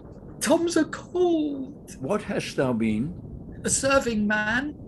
A proud in heart and mind that curled my hair, wore gloves in my cap, served the lust of my mistress's heart, and did the act of darkness with her. Swore as many oaths as I spake words, broke them in the sweet face of heaven. One that slept in the contriving of lust and waked to do it. Wine loved I deeply, dice dearly, and in woman out-paramored the Turk. False of heart, light of ear, bloody of hand. Hog in sloth, fox in stealth, wolf in greediness, dog in madness, lion in prey. Let not the creaking of shoes, nor the rustling of silks betray thy poor heart to woman. Keep thy foot out of brothels, thy hand out of plackets, thy pen from lenders' books, and defy the foul fiend. Still through the hawthorn blows the cold wind, Sassoon, none, dolphin. My boy, say, let him drop by. Thou wert better in the grave than to answer with thy uncovered body this extremity of the skies. Is man no more than this? Consider him well. No oats the worm, no silk, the beast no hide, the sheep no wool, the cat no perfume. Ha! His 3 aunts are sophisticated. Thou art the thing itself. Unaccommodated man is no more but such a poor, bare, forked animal as thou art. Off, you lendings. Come, unbutton here. Prithee, nuncle, be contented. 'Tis a naughty night to swim in. Now a little fire in a wild field were like an old lecher's heart. A small spark will rest on's body cold. Look, here comes a walking fire. This is the foul fiend, Flibberty-Gibbet. His actions. He begins at curfew and walks till the first cock. He squints the eye and makes the hare lip, mildews the white wheat and hurts the poor creature of the earth. Who's there? What is it you seek? What are you there? Your names? Poor Tom, that eats the swimming frog, the toad, the tadpole, the wall newt, and the water, drinks the green mantle of the standing pool, who is whipped from tithing to tithing, and stocked and punished and imprisoned, who hath had 3 suits to his back, 6 shirts to his body, horse to ride and weapons to wear, but mice and rats and such small deer have been Tom's food for 7 long year. Beware, my follower, peace, Solkin, peace, thou fiend. What? Hath your grace no better company? The Prince of Darkness is a gentleman. Modo he's called, and Mahu. Our flesh and blood is grown so vile, my lord, that it doth hate what gets it. Poor Tom's a cold. Go in with me. My duty cannot suffer to obey in all your daughter's hard commands. Though their injunction be to bar my doors, yet have I ventured to come seek you out and bring you where both fire and food is ready. Let me first talk with this philosopher. What is the cause of thunder? Good my lord, take his offer, come to the house. I'll talk a word with this same learned Theban. What is your study? How to prevent the fiend and to kill vermin. Let me ask you one word in private. Importune him once more to go, my lord. His wits begin to unsettle. Canst thou blame him? His daughters seek his death. Ah, that good Kent, he said it would be thus, poor banished man. Thou sayest the king grows mad. I tell thee, friend, I am almost mad myself. I had a son, now outlawed from my blood. He sought my life, but lately, very late, loved him, friend. No father, his son dearer. True to tell thee, the grief hath crazed my wits. What a night's this! I do beseech your grace. Oh, cry you mercy, sir. Noble philosopher, your company. Tom's a cold. In, fellow, there into the hollow, in to keep thee warm. Come, let's in all. This way, my lord. With him I will keep still with my philosopher. Good my lord, soothe him. Let him take the fella. Take him you on. Sirrah, come on. Go along with us. Come, good Athenian. No words, no words. Hush. Child Roland to the dark tower came. His word was still, fie, foe, and fum. I smell the blood of a British man. I will have my revenge ere I depart his house. How, my lord, I may be censured, that nature thus gives way to loyalty, something fears me to think of. I now perceive it was not altogether your brother's evil disposition made him seek his death, but a reprovable badness in himself. How malicious is my fortune that I must repent to be just. This is the letter he spoke of, from France. Oh, heavens, that his treason were not, or not I, the detector.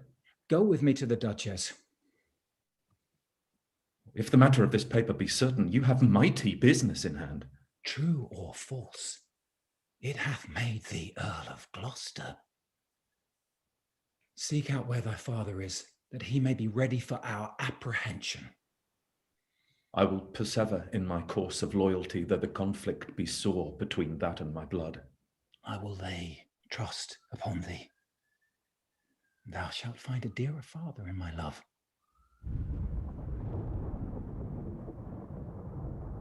Here is better than the open air. Take it thankfully. I will piece out the comfort with what addition I can. I will be not long from you. All the power of his wits have given way to his impatience. Gods reward your kindness.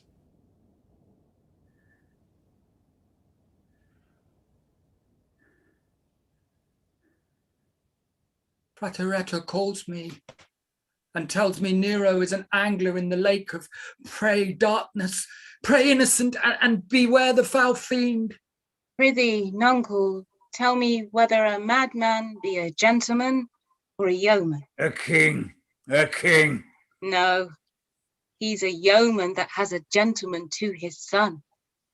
For he's a mad yeoman that sees his son a gentleman before him. To have 1,000 with red burning spits come hissing in upon them. Bless thy 5 wits. Oh, sir, where is the patience now that thou so often boasted to retain? The little dogs and all, Tray, Blanche, and Sweetheart, see, they bark at me. Tom will throw his head at them. Avaunt, curs! Be thy mouth black or white, tooth that poisons if it bite, mastiff, greyhound, mongrel, grim, hound or spaniel, brack or him, bobtail, tyke or trundle tail, Tom will make him weep and wail. Cease! Come and march to wakes and fairs and market towns. Poor Tom, thy horn is dry. You, Theban sir, I entertain for one of my 100, only I do not like the fashion of your garments. You will say they are Persian, but let them be changed. Now, my good lord, lie here and rest awhile. Make no noise, make no noise. Draw the curtains. So, we'll go to supper in the morning. And I'll go to bed at noon. Friend, where is the king, my master? Oh, sir, trouble him not. His wits are gone. Nay, I prithee, take him in thy arms. I o'erhear a plot of death upon him. There is a litter ready. Lay him in't and drive toward Dover, where thou shalt meet both welcome and protection. Take up, and follow me. That will come to some provision, give thee quick contact. Come, away. Goneril, post speedily to my lord your husband. Show him this letter. The army of France is landed. Seek out the traitor Gloucester. Hang him instantly. Pluck out his eyes. Leave him to my displeasure. Edmund, keep you our sister company. The revenges we are bound to take upon your traitorous father are not fit for your beholding. Advise the Duke, where you are going, to a most festinate preparation. We are bound to the like. Our posts shall be swift and intelligent betwixt us. Farewell, dear sister. Farewell, my lord of Gloucester. How now, Oswald? Where's the king? My lord of Gloucester hath conveyed him hence. Some 5 or 36 of his knights, with some of the lord's dependents, are gone with him toward Dover. Get horses for your mistress. Farewell, sweet lord and sister. Edmund, farewell. Curan, seek out the traitor Gloucester. Pinion him like a thief. Bring him before us.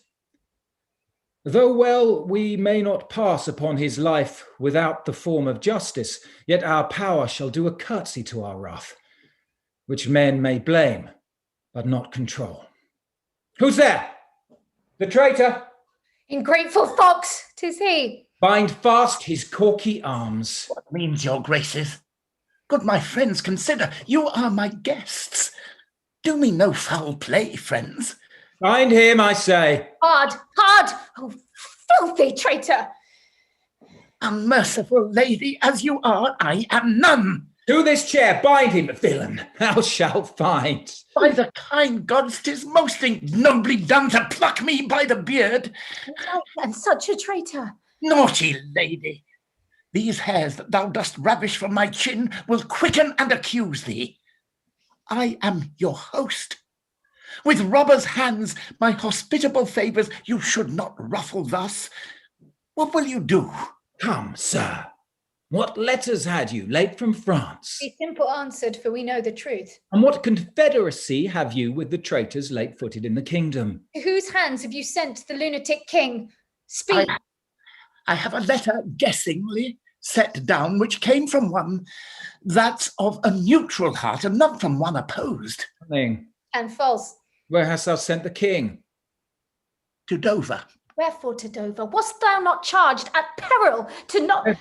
Wherefore to Dover? Let him answer that first. I am tied to the stake, and I must stand the course. Wherefore to Dover, sir?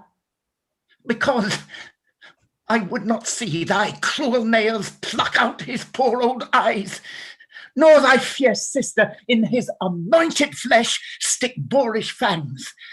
The sea, with such a storm as his bare head in hell-black night endured, would have buoyed up and quenched the stellar fires. Yet poor old heart, he holp the heavens to rain. If wolves had at thy gate howled that stern time, thou shouldst have said, good porter, turn the key, all cruels else subscribe. but I shall see the winged vengeance o'ertake such children. Speak shalt thou never! Hold the chair. Upon these eyes of mine, I'll set my foot. Or he that will think to live till he be old, give me some help!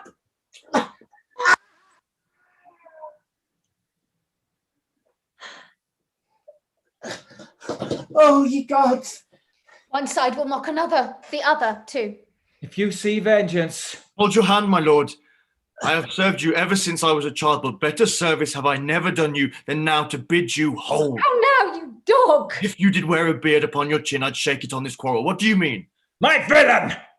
Nay then, come and fight and take the chance of anger. Give me thy sword. A peasant, stand up thus! Oh! I am slain.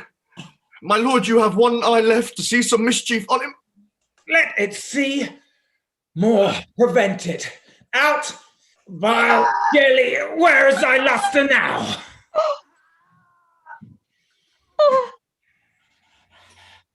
Oh, dark and comfortless!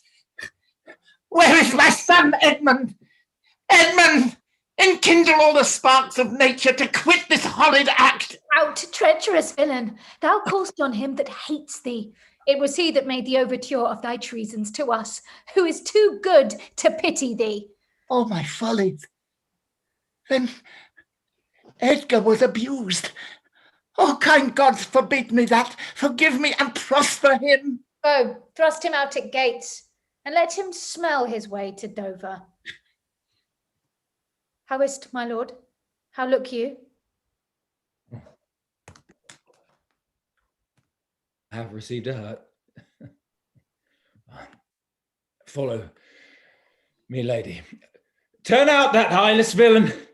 Throw this slave upon the dunghill. Regan, I'm bleed apace. Ultimately comes this hurt. Give me your arm.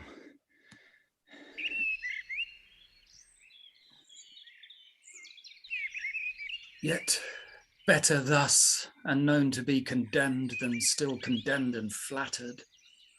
To be the worst, the lowest and most dejected thing of fortune stands still in esperance, lives not in fear. The lamentable change is from the best. The worst returns to laughter. Welcome, then, thou unsubstantial air that I embrace. The wretch that thou hast blown unto the worst owes nothing to thy blasts. But who comes here? My father, party-eyed. World, oh, world. Away, get thee away, good friend. Be gone. Thy comforts can do me no good at all. Thee they may hurt. You cannot see your way. I have no way, and therefore want no eyes. I stumbled when I saw. Oh, dear son, Edgar, the food of thy abused father's wrath, might I but live to see thee in my touch, I'd say I had eyes again. Hannah, who's there? Oh, God, who is't can say I am the worst? I am worse than e'er I was. Oh, 'tis poor mad Tom. And worse I may be yet. The worst is not so long as we can say, this is the worst. Fellow, where goest? Is it the beggar man? Madman and beggar too. Well, he has some reason, else he could not beg.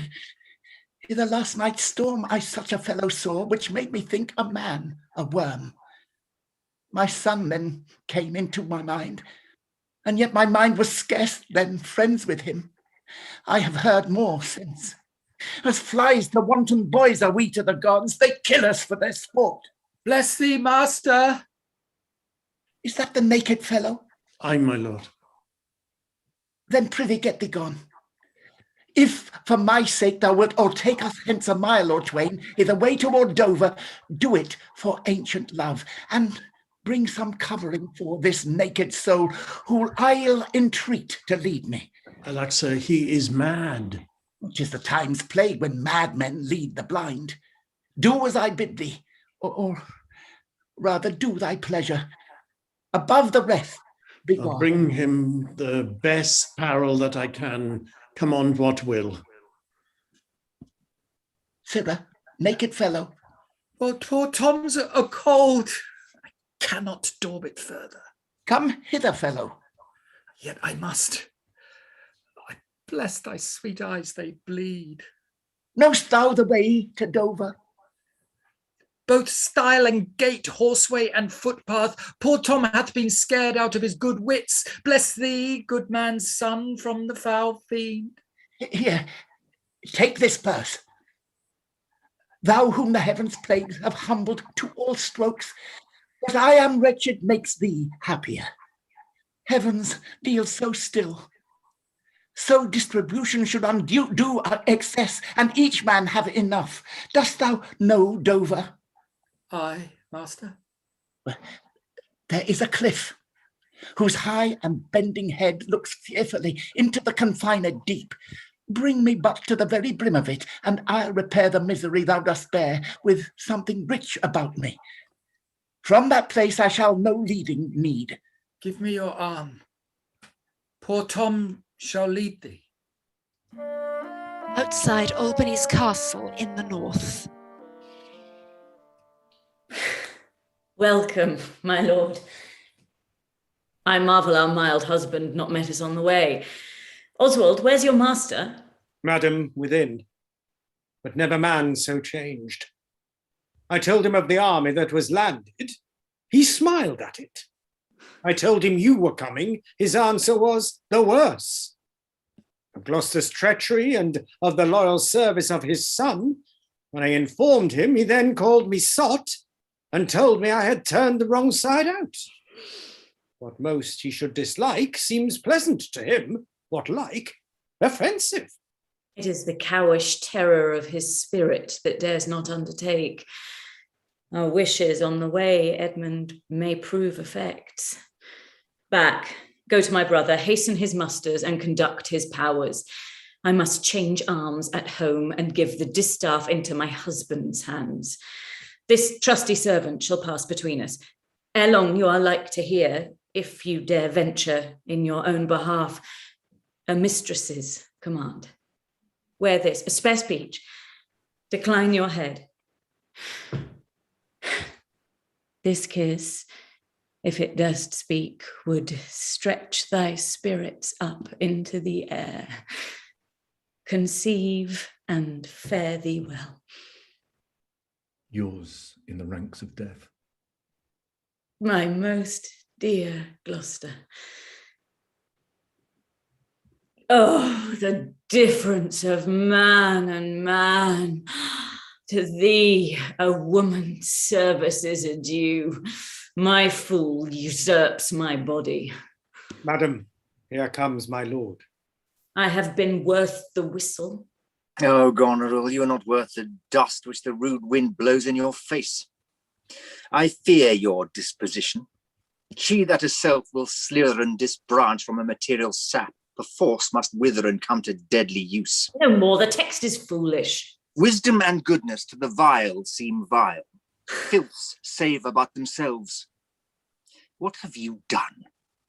Tigers, not daughters, what have you performed? A father and a gracious aged man, whose reverence even the headlug bear would lick, most barbarous, most degenerate, you have madded. Could my good brother suffer you to do it? A man, a prince, by him so benefited? If that the heavens do not their visible spirits send quickly down to tame these vile offences, it will come. Humanity must perforce prey on itself like monsters of the deep. Milk-livered man, that bear'st a cheek for blows, a head for wrongs, who hast not in thy brows an eye discerning thine honour from thy suffering, where's thy drum?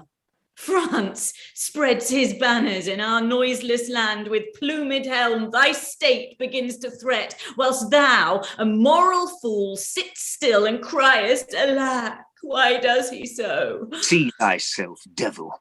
Proper deformity shows not in the fiend so horrid as in woman. Oh, vain fool. Thou changed and self-covered thing, for shame, be monster not thy feature. Were't my thickness to let these hands obey my blood, they are apt enough to dislocate and tear thy flesh and bones. Howe'er thou art a fiend, a woman shape does shield thee. Marry your manhood. Meh. What news?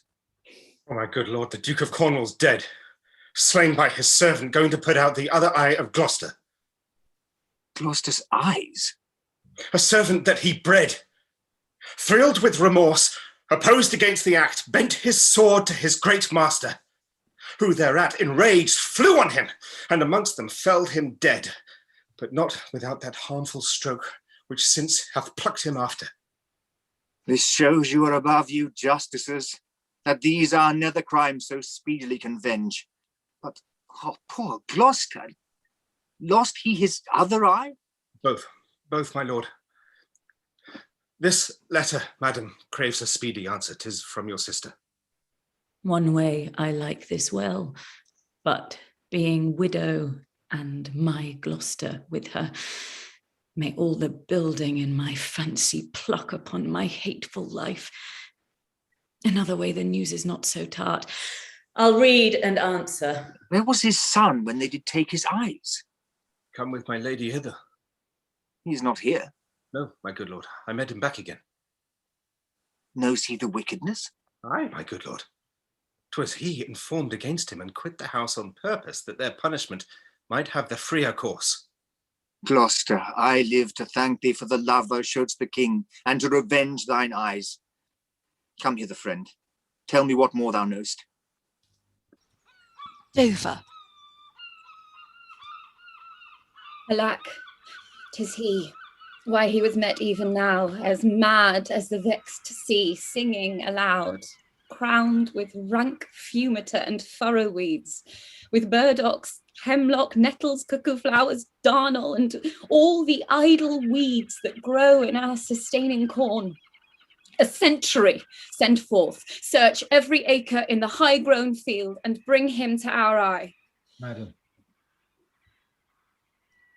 What can man's wisdom in the restoring his bereaved sense?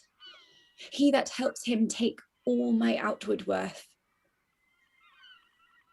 There is means, madam. Our foster nurse of nature is repose, the which he lacks. That to provoke in him are many simples operative, whose power will close the eye of angry.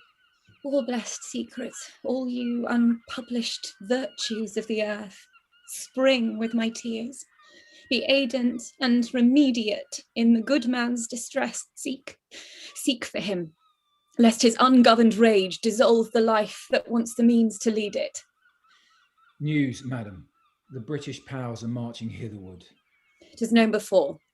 Our preparation stands in expectation of them. Oh, dear father, it is thy business I go about. Therefore, great France, my mourning and importune tears hath pitied. No blown ambition doth our arms incite, but love, dear love, and our aged father's right. Soon may I hear and see him. Gloucester. Are my brother's powers set forth? Aye, madam. Himself in person there. Madam, with much ado. Your sister is the better soldier. Lord Edmund spake not with your lord at home. No, madam. What might import my sister's letter to him? I know not, lady. Faith, he is posted hence on serious matter.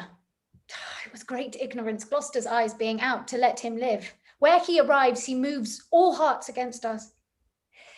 Edmund, I think, is gone in pity of his misery, to dispatch his nighted life. Moreover, to descry the strength of the enemy. I must needs after him, madam, with my letter. Our troops set forth tomorrow. Stay with us, the ways are dangerous. I may not, madam. My lady charged my duty in this business. Why should she write to Edmund? Might not you transport her purposes by word? Belike some things, I know not what. I love thee much, let me unseal the letter. Madam, I had rather cease my services with her husband. I am sure of that. And at her late being here, she gave strange oyards and most speaking looks to noble Edmund. I know you are of her bosom. I, madam? I speak in understanding. You are, I know it. Therefore, I do advise you, take this note. My lord is dead. Edmund and I have talked, and more convenient is he for my hand than for your ladies. But you may gather more. If you do find him, pray you give him this. And when your mistress hears thus much from you, I pray desire her call her wisdom to her. So fare you well. If you do chance to hear of that blind traitor, preferment falls on him that cuts him off. Would I could meet him, madam. I should show what party I do follow. Fare thee well. When shall I come to the top of that same hill? You do climb it now. Look how we labour. Methinks the ground is even. Oh, horrible, steep. Hark! Do you hear the sea? No, truly. Why then, your other senses grow imperfect by your eyes' anguish. Well, so may it be indeed. Methinks thy voice is altered, and thou speakst in better phrase and matter than thou didst. You're much deceived. In nothing am I changed, but in my garments. Methinks you're better spoken. Come on, sir, here's the place. Stand still. How fearful and dizzy 'tis to cast one's eyes so low. The crows and choughs that wing the midway air show scarce so gross as beetles. Halfway down hangs one that gathers samphire. Dreadful trade. Methinks he seems no bigger than his head. The fishermen that walk upon the beach appear like mice, and yon tall anchoring bark diminished to her cock. A cock, a boy, almost too small for sight. The murmuring surge that on the unnumbered eyeball pebbles chafes cannot be heard so high. I'll look no more, lest my brain turn and deficient sight topple down headlong. Set me where you stand. Give me your hand. You are now within a foot of the extreme verge. For all beneath the moon would I not leap upright. Let go my hand. Here, friends, another purse. In it a jewel well worth a poor man's taking. Fairies and gods prosper it with thee. Go thou farther off. Bid me farewell, and let me hear thee going. Now fare you well, good sir. With all my heart. Why I do trifle with his despair is done to cure it. O you mighty gods, this world I do renounce, and in your sights shake patiently my great affliction off. If I could bear it longer and not fall to quarrel with your great opposeless wills, my snuff and loathed part of nature should burn itself out. If Edgar live, oh bless him. Now, fellow, fare thee well. Gone, sir. Farewell. And yet I know not how conceit may rob the treasury of life when life itself yields to the theft. Had he been where he thought, by this had thought been past, alive or dead. Ho, you, sir, friend, hear you, sir, speak. Thus might he pass indeed, yet he revives. What are you, sir? Away and let me die. Hast thou been aught but gossamer, feathers, air, so many fathom down precipitating, thou'st shivered like an egg? 10 masts at each make not the altitude which thou hast perpendicularly fell. Now life's a miracle. Speak yet again. I've fallen or no? From the dread summit of the chalky bourne. Look up a height. The shrill gorged lark so far cannot see nor heard, but do but look up. Lack, I have no eyes! Is wretchedness deprived that benefit to end itself by death? Give me your arm. Up, so. How is't? Feel you your legs? You stand. Too well, too well. This is above strangeness. Upon the crown of the cliff, what thing was that which parted from you? Oh, a poor unfortunate beggar. As I stood here below, methought his eyes were 2 full moons. He had 1,000 noses, horns whelked and waved like an enraged sea. It was some fiend. Therefore, thou happy father, think that the clearest gods who make them honours of men's impossibilities have preserved thee. I do remember now. Henceforth, I'll bear affliction till it do cry out itself, enough, enough, and die. That thing you speak of, I took it for a man. Often 'twould say, the fiend, the fiend. He led me to that place. Bear free and patient thoughts. But who comes here? The safest sense would ne'er accommodate his master thus. No, they cannot touch me for coining. I'm the king himself. Oh, thou sight-piercing sight. Nature's above art in that respect. There's your press money. That fellow handles his bow like a crow-keeper. Draw me a clothier's yard. Look, a mouse. Piece. This piece of toasted cheese will do it. There's my gauntlet. I'll prove it on a giant. Bring up the brown bills. Oh, well flown birdie, the clout. Phew! Give the word. Sweet marjoram. Pass. I know that voice. Ah, Goneril with a white beard. They flattered me like a dog and told me I had white hairs in my beard, the black ones were there. To say aye and no to everything that I said, aye and no too, 'twas no good divinity. When the rain came to wet me once, and the wind to make me chatter, when the thunder would not peace at my bidding, there I found them, there I smelt them out. Go to, they are not men of their words. They told me I was everything. 'Tis a lie. I'm not ague-proof. The trick of that voice, I do well remember, is not the king. Aye, every inch a king. And I do stare, see how the subject quakes. I pardon that man's life. What was thy cause? Adultery? Thou shalt not die? Die for adultery? No, the wren goes to it, and the small gilded fly does lecher in my sight. Let copulation thrive, for Gloucester's bastard son was kinder to his father than my daughters got tween the lawful sheets.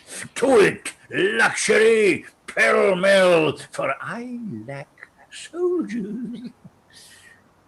Behold yond simpering dame, whose face between her forks presages snow, that minces virtue and does shake the head to hear of pleasure's name. The fit you, nor the soiled horse goes to it with a more riotous appetite. Down from the waist they are centaurs, the women all above, but to the girdle do the gods inherit. Beneath is all the fiends. There's hell, there's darkness, there is the sulphurous pit, burning, scalding, stench, consumption. Fie, fie, fie, pah, pah. Give me an ounce of civet, good apothecary, to sweeten my imagination. There's money for thee. Oh, let me kiss that hand. Let me wipe it first. It smells of mortality. Oh, ruined piece of nature. This great world shall so wear out to naught. Dost thou know me? I remember thine eyes well enough. Dost thou squinny at me? No, do thy worst, blind Cupid. I'll not love. Read thou this challenge. Mark but the penning of it. Were all the letters suns I could not see? Read. What with the case? of eyes. Oh, are you there with me? No eyes in your head, nor no money in your purse? Your eyes are in a heavy case, your purse in a light. Yet you see how this world goes. I see it fearfully. What, art mad? A man may see how this world goes with no eyes. Look with thine ears. See how yond justice rails upon yond simple thief. Hark in thine ear, change places, and handy-dandy, which is the justice, which is the thief? Thou hast seen a farmer's dog bark at a beggar? Aye, sir. And the creature run from the cur? There thou mightst behold the great image of authority, a dog's obeyed in office. Thou rascal beadle, hold thy bloody hand. Why dost thou lash that whore? Strip thine own back. Thou hotly lust'st to use her in that kind for which thou whipst her. The usurer hangs the cozener. Through tattered clothes small vices do appear. Robes and furred gowns hide all. Get thee glass eyes, and like a scurvy politician seem to see the things thou dost not. Now, no tears. Pull off my boots. Harder. Harder. So. Oh, matter and impertinency mixed, reason in madness. If thou wilt weep my fortunes, take my eyes. I know thee well enough, thy name is Gloucester.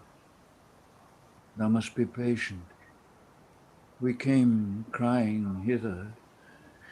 Thou know'st the first time that we smell the air, we wail and cry. I will preach to thee. Now, Alack, alack, the day. when we are born, we cry that we are come to this great stage of fools, this a good block. It were a delicate stratagem to shoe a troop of horse with felt. I'll put it in proof, and when I have stolen upon these sons-in-law, then kill. Oh, here he is. Hey, give attention to him. Lay hand upon him. Sir, your most dear daughter. No rescue? What, a prisoner? I am even a natural fool of fortune. Use me well. You shall have ransom. Let me have surgeons. I am cut to the brains. You shall have anything. No seconds. All myself. Why, this would make a man of salt, to use his eyes to garden water pots, aye, and laying autumn's dust. Good sir. I will die bravely, like a smug bridegroom, what? I will be jovial. Come, I am a king. Masters, know you that? You are a royal one, and we obey you. Then there's life in it. Nay, and you get it. You shall get it with running. Sa! A sight most pitiful in the meanest wretch, past speaking of in a king. You ever gentle gods, take my breath from me.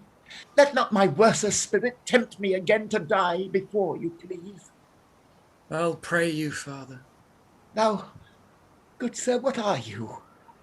A most poor man made tame to fortune's blows, who by the art of known and feeling sorrows am pregnant to good pity. Give me your hand. I'll lead you to some biding. Hearty thanks. The bounty and benison of heaven to boot and boot. Most proclaimed eyes. Most happy, that eyeless head of thine was first framed flesh to raise my fortunes. Thou old unhappy traitor, briefly thyself remember. The sword is out that must destroy thee. Oh, now let thy friendly hand put strength enough in't. Nay, sir. Wherefore, bold peasant, durst thou support a published traitor? Hence, lest the infection of his fortune take like hold on thee. Let go his arm. Shall not let go, sir, without further occasion. Let go, slave, or thou diest. Sir gentleman, go your gait and let poor folk pass. I should have been swaggered out of my life, 'twould not have been so long 'tis by a fortnight. Nay, come not near the old man. Keep out, Chavour ye, or else try whether your custard or my ballow be the harder. I'll be plain with you. Out, dunghill. I'll pick your teeth, sir. Come no matter your fight. They fight, and Edgar fells Oswald. Slave, thou hast slain me, villain. Take my purse. If ever thou wilt thrive, my body, bury my body, and give the letter which thou find'st about me to Edmund, Earl of Gloucester. Seek him out upon the British party. Oh, untimely death. I know thee well. A serviceable villain as duteous to the vices of thy mistress as badness would desire. What, is he dead? Sit you down, father. Rest you. Let's see these pockets. The letter that he speaks of may be my friend. He's dead. I am only sorry he had no other deathsman. My dearest Edmund, let our reciprocal vows be remembered. You have many opportunities to cut him off. There is nothing done if he return the conqueror. Then am I the prisoner, and his bed my jail. From the loathed warmth whereof deliver me, and supply the place for your labour. Your wife, so I would say, affectionate servant, Goneril. The king is mad. How stiff is my vile sense that I stand up and have ingenious feeling of my huge sorrows. Better I were distract. So should my thoughts be severed from my griefs, and woes by wrong imaginations lose the knowledge of themselves. Give me your hand. Far off, methinks I hear the beaten drum. Come, father, I'll bestow you with a friend. O thou good Kent, how shall I live and work to match thy goodness? My life will be too short, and every measure fail me. Be acknowledged, madam, is overpaid. All my reports go with the modest truth, nor clipped, nor more, but so. Be better suited. These weeds are memories of those worser hours. I prithee, put them off. Pardon, dear madam. Now to be known shortens my made intent. My boon, I make it that you know me not, till time and I think meet. Then be it so, my good lord. How does the king? Madam, sleep still. Oh, you kind gods, cure this great breach in his abused nature. The untuned and jarring senses are wind up of this child-changed father. So please your majesty that we may wake the king. He has slept long. Be governed by your knowledge, and proceed in the sway of your own will. Is he arrayed? Aye, madame. In the heaviness of his sleep we put fresh garments on him. Lear is carried in, asleep. Be by, good madam, when we do awake him. I doubt not of his temperance. Very well. Oh, my dear father, restoration, hang thy medicine on my lips, and let this kiss repair those violent harms that my two sisters have in thy reverence made. Kind and dear princess. Had you not been their father, these white flakes did challenge pity of them. Was this a face to be opposed against the warring winds, to stand against the deep, dread-bolted thunder, to watch poor Perdue with this thin helm? Mine enemy's dog, though he had bit me, should have stood that night against my fire. And wast thou fain, poor father, to hovel thee with swine and rogues forlorn in short and musty straw? Alack, alack, 'tis wonder that thy life and wits at once had not concluded all. He wakes. Speak to him. Madam, do you? 'Tis fittest. How does my royal lord? How fares your majesty? You do me wrong to take me out of the grave. Thou art a soul in bliss, but I am bound upon a wheel of fire that mine own tears do scald like molten lead. Sir, do you know me? You are a spirit, I know. Where did you die? Still far wide. He's scarce awake. Let him alone a while. Where have I been? Where am I? Fair daylight. I am mightily abused. I should e'en die with pity to see another thus. I know not what to say. I will not swear. These are my hands. Let's see. I feel this pin prick. Would I were assured of my condition? Oh, look upon me, sir, and hold your hands in benediction over me. No, sir, you must not kneel. Pray do not mock me. I am a very foolish, fond old man, 80 and upward, not an hour more nor less. And to deal plainly, I fear I'm not in my perfect mind. Methinks I should know you, and know this man, yet I am doubtful, for I am mainly ignorant what place this is, and all the skill I have remembers not these garments, nor I know not where I did lodge last night.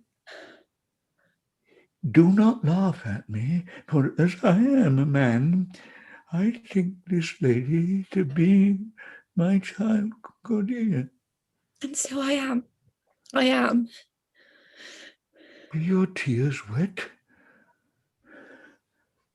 Yes, Faith. I pray weep not. If you have poison for me, I will drink it. I know you do not love me, for your sisters have, as I remember, done me wrong.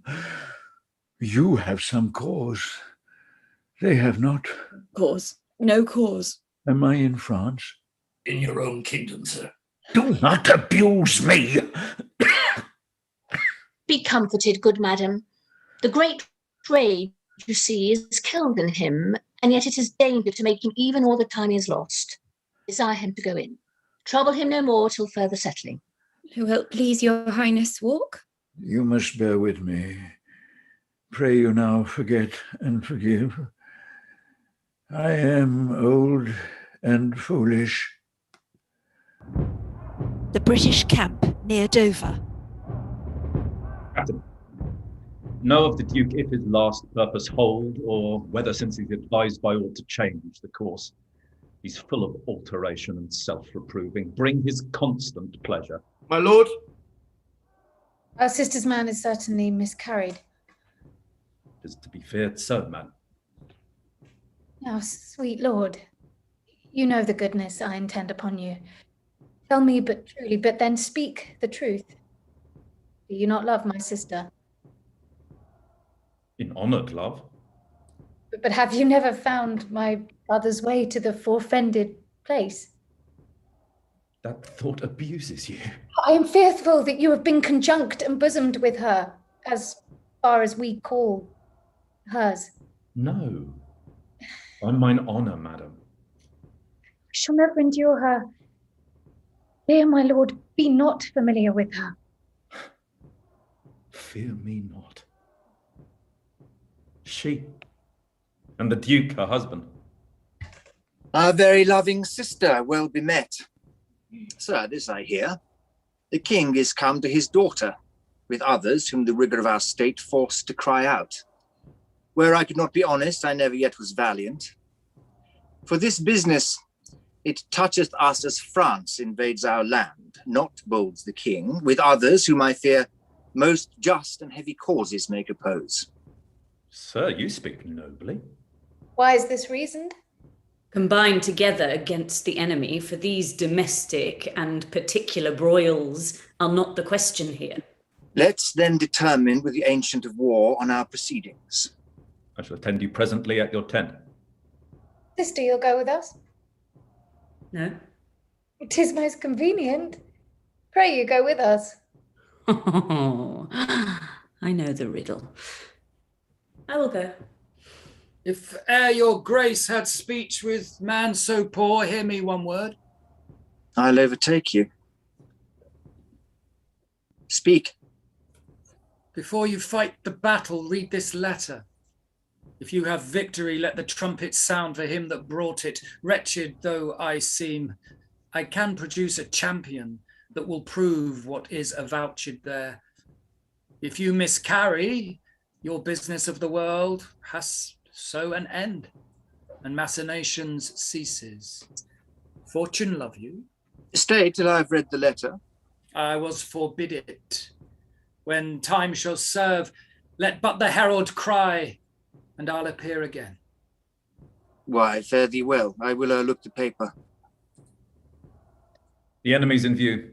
Draw up your powers. Here is the guess of their true strength and forces by diligent discovery. But your haste is now urged on you. We will greet the time. To both these sisters have I sworn my love, each jealous of the other, as the stung are of the adder. Which of them shall I take?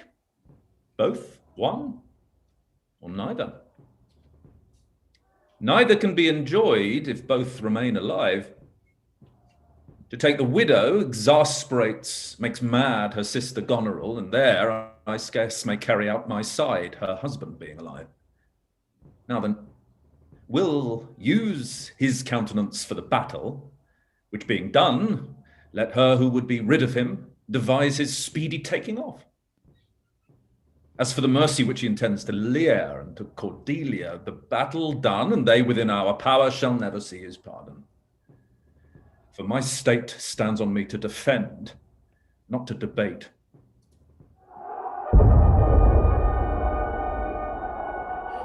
Here, Father, take the shadow of this tree for your good host. Pray that the right may thrive.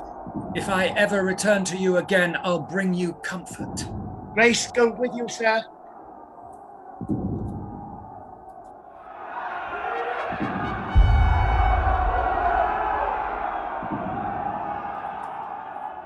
Away, old man, give me thy hand, away! King Lear hath lost, and his daughter ta'en. Give me thy hand, come on! No farther, sir, no. A man may rot even here. What, in ill thoughts again? Men must endure their going hence, even as their coming hither. Ripeness is all. Come on! And that's true too. Some officers, take them away. Good guard, until their greater pleasures first be known that are to censure them. We are not the first who with best meaning have incurred the worst. For thee, oppressed king, am I cast down. Myself could else outfrown false fortune's frown. Shall we not to these daughters and these sisters? No. Come, let's away to prison. We two alone will sing like birds in a cage. When thou dost ask me blessing, I'll kneel down and ask of thee forgiveness. So we'll live and pray and sing and tell old tales and laugh at gilded butterflies and hear poor rogues talk of court news. And we'll talk with them too, who loses and who wins, who's in, who's out, and take upon us the mystery of things as if we were God's spies. And we'll wear out in a walled prison packs and sects of great ones that ebb and flow by the moon. Take them away. Upon such sacrifices, my Cordelia, the gods themselves throw incense. Have I caught thee? He that parts us shall bring a brand from heaven and fire us hence like foxes. Wipe thine eyes. The good years shall devour them flesh and fell, ere they shall make us weep. We'll see 'em starve first. Come. Come hither, Captain. Hark, take thou this note. Go follow them to prison. One step I have advanced thee. If thou dost as this instructs thee, thou dost make thy way to noble fortunes. Either say thou'll do it, or thrive by other means. I'll do it, my lord. About it. And right happy when thou hast done. I cannot draw a cart nor eat dried oats. If it be man's work, I'll do it.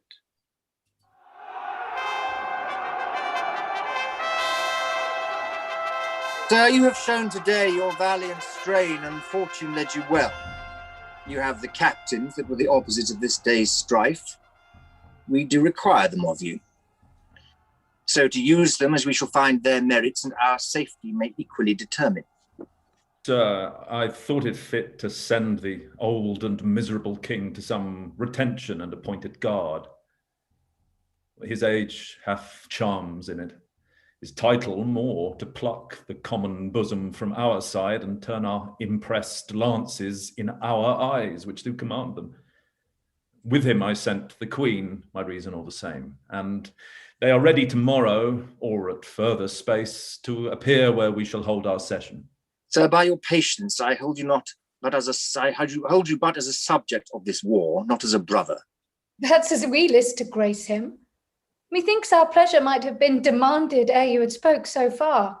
He led our powers, bore the commission of my place and person, the which immediacy may well stand up and call itself your brother. Not so hot. In his own grace he doth exalt himself more than in your addition. In my rights by me invested, he compares the best. That were the most if he should husband you. Jesters do oft prove profit. Holla, holla, that eye that told you so looked but a squint. Lady, I am not well, else should I answer from a full flowing stomach. Edmund, take thou my soldiers, prisoners, patrimony. Dispose of them, of me, the walls are thine. Witness the world that I create thee here, my lord and master. Mean you to enjoy him? The let alone lies in not in your goodwill. Nor in thine, lord. Half-blooded fellow, yes. Let the drum strike, and prove my title thine. Stay yet, hear reason. Edmund, I arrest thee on capital treason, and in thy attaint this gilded serpent.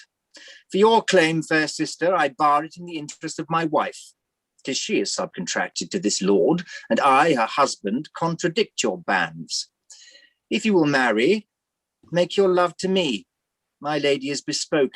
An interlude. Thou art armed, Gloucester. Let the trumpet sound. If none appear to prove upon thy head thy heinous, manifest, and many treasons, there is my pledge. I'll prove it on thy heart ere I taste bread. Thou art in nothing less than I have here proclaimed thee. Sick, sick. If not, I'll ne'er trust medicine. There's my exchange. What in the world he is that names me traitor, villain-like, he lies. Call by thy trumpet. He that dares approach on him, on you who not, I will maintain my truth and honour firmly. A herald, ho! My sickness grows upon me. She is not well, convey her to my tent. Come here, the captain. Let the trumpet sound, and read out this. Sound trumpet. If any man of quality or degree within the lists of the army will maintain upon Edmund, supposed Earl of Gloucester, that he is a manifold traitor, let him appear by the third sound of the trumpet. He is bold in his defence. Sound.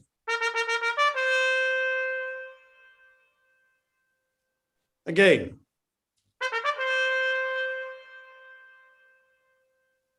Again.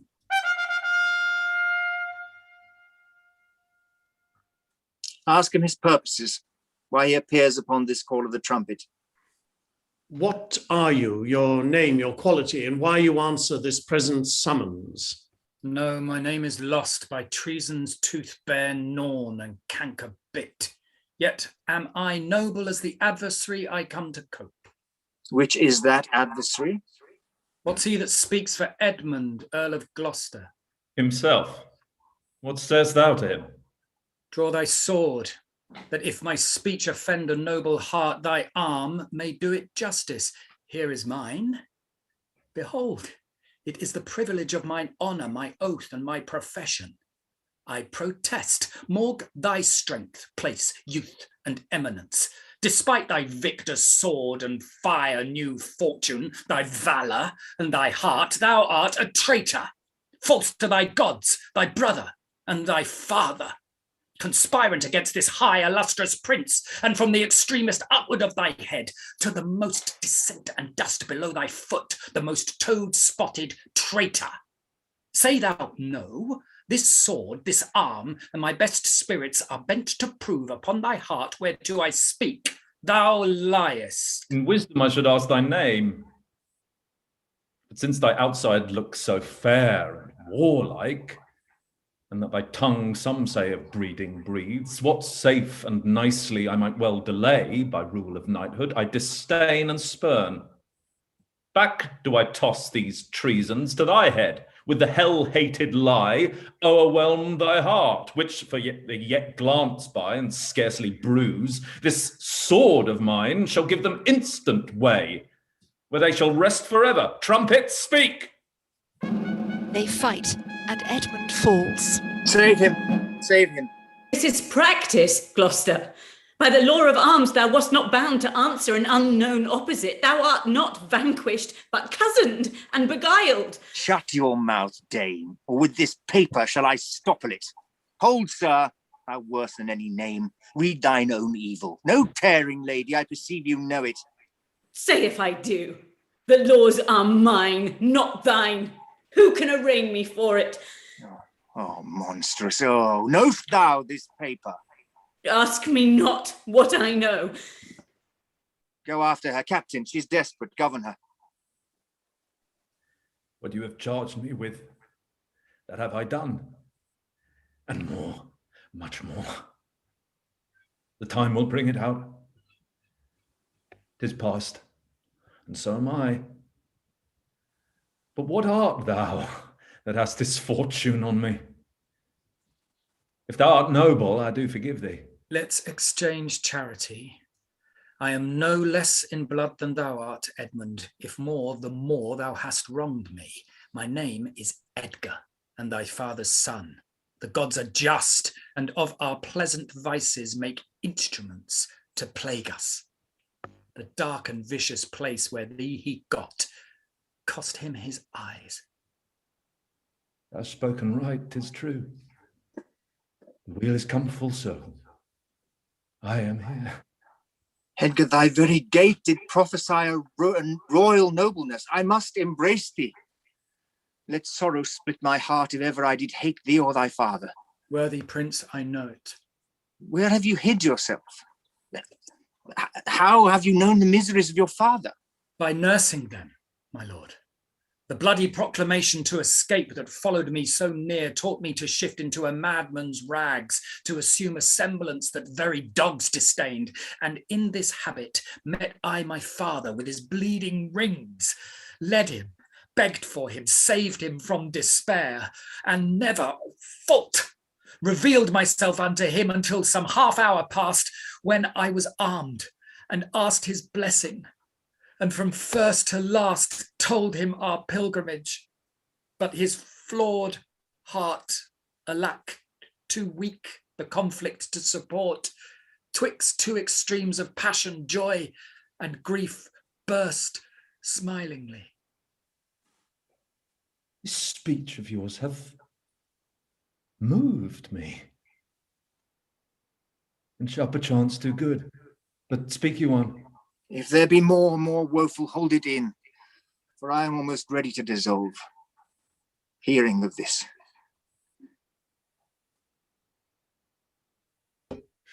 Help! Oh, help! What means that bloody knife? 'Tis hot. It smokes. It came even from the heart. She's dead. Who's dead? Speak, man. Your lady, sir, your lady. And her sister by her is poisoned. She hath confessed it. I was contracted to them both. All three now marry in an instant. Produce the bodies, be they alive or dead. This judgment of the heavens makes us tremble, touches us not with pity. Oh, is this my Lord of Kent? The time will not allow, my lord, the compliment which very manners urges. I am come to bid my king and master good night. Is he not here? Great thing of us forgot. Speak, Edmund, where's the king, and where's Cordelia? Oh, seest thou these dreadful objects, Kent? Alack, why thus? Yet Edmund was beloved. The one the other poisoned for my sake, and after slew herself. Even so. Cover their faces. I pant for life. Some good I mean to do. Send quickly to the castle, for my writ is on the life of Lear and on Cordelia. Nay, send in time. Run, run, oh run! Who, my lord? Who has the office? Send thy token of reprieve. Take my sword, the captain. Give it the captain. Haste thee, for thy life.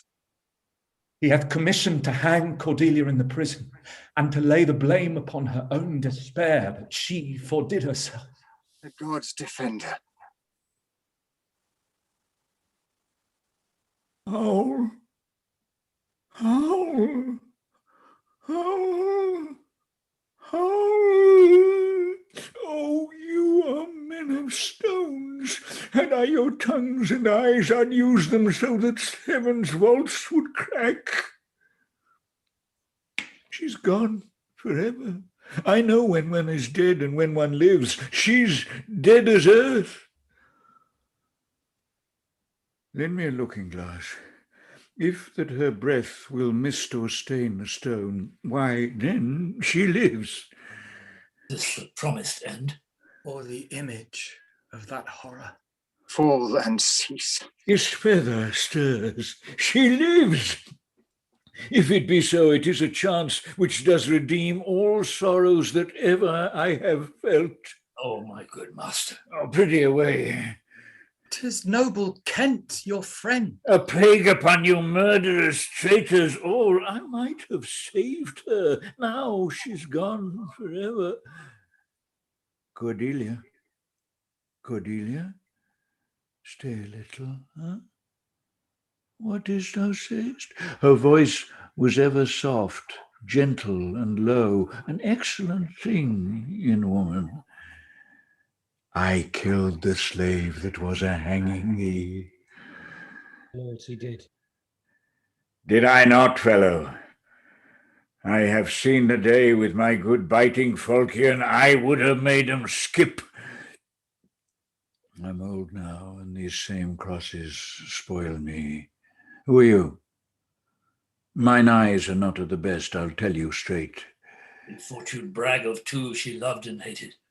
One of them we behold. Well, this is a dull sight. Are you not Kent? The same, your servant Kent.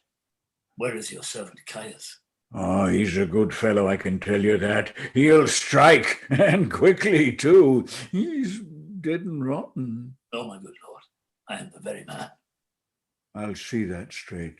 That from your first of difference and decay hath followed your sad steps. You are welcome hither. Nor no man else. All cheerless, dark and deadly, your eldest daughters have fordone themselves, and desperately are dead.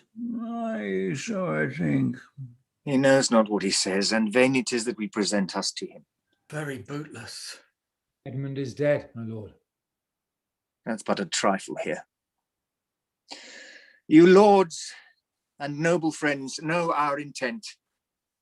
What comfort to this great decay may come shall be applied. For us, we will resign during the life of this old majesty to him our absolute power. My lords of Kent and Gloucester, take you such addition as your honours have more than merited. All friends shall taste the wages of their virtue, and all foes the cup of their deservings. Oh, see, see. And my poor fool is hanged. No life. Why should a dog, a horse, a rat have life, and thou no breath at all? Thou come no more, never, never, ever, ever, never. Pray you undo this button. Thank you, sir. Do you see this? Look on her. Look. Her lips. Look. There. Look. There. He faints. My lord! My lord! Break, heart. I prithee, break. Look up, my lord! Vex not his ghost, or let him pass. He hates him much that would upon the rack of this tough world stretch him out longer. He's gone, indeed.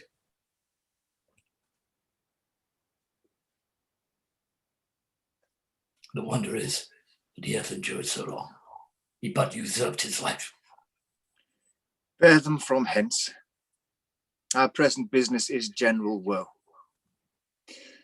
Friends of my soul, you twain rule in this realm, and the gods state sustain. I have a journey, sir, shortly to go. My master calls me. I must not say no. The weight of this sad time we must obey. Speak what we feel, not what we ought to say.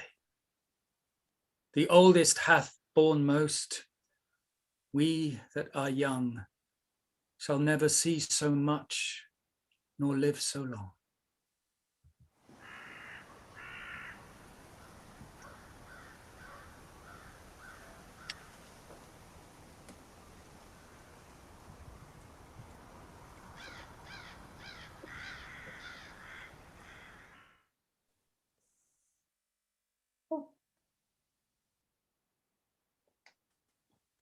Hello, I'm John Craggs, the producer for this evening's show.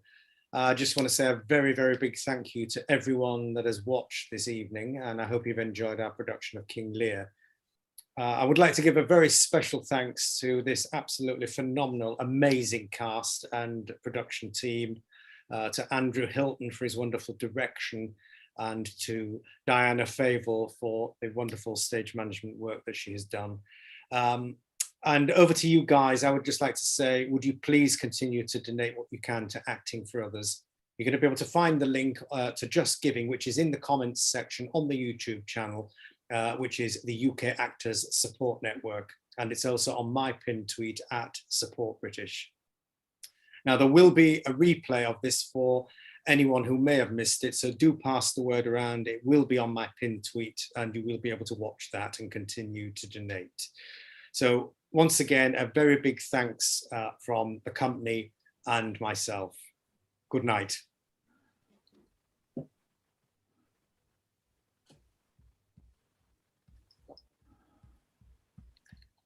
the live stream has stopped. Wow.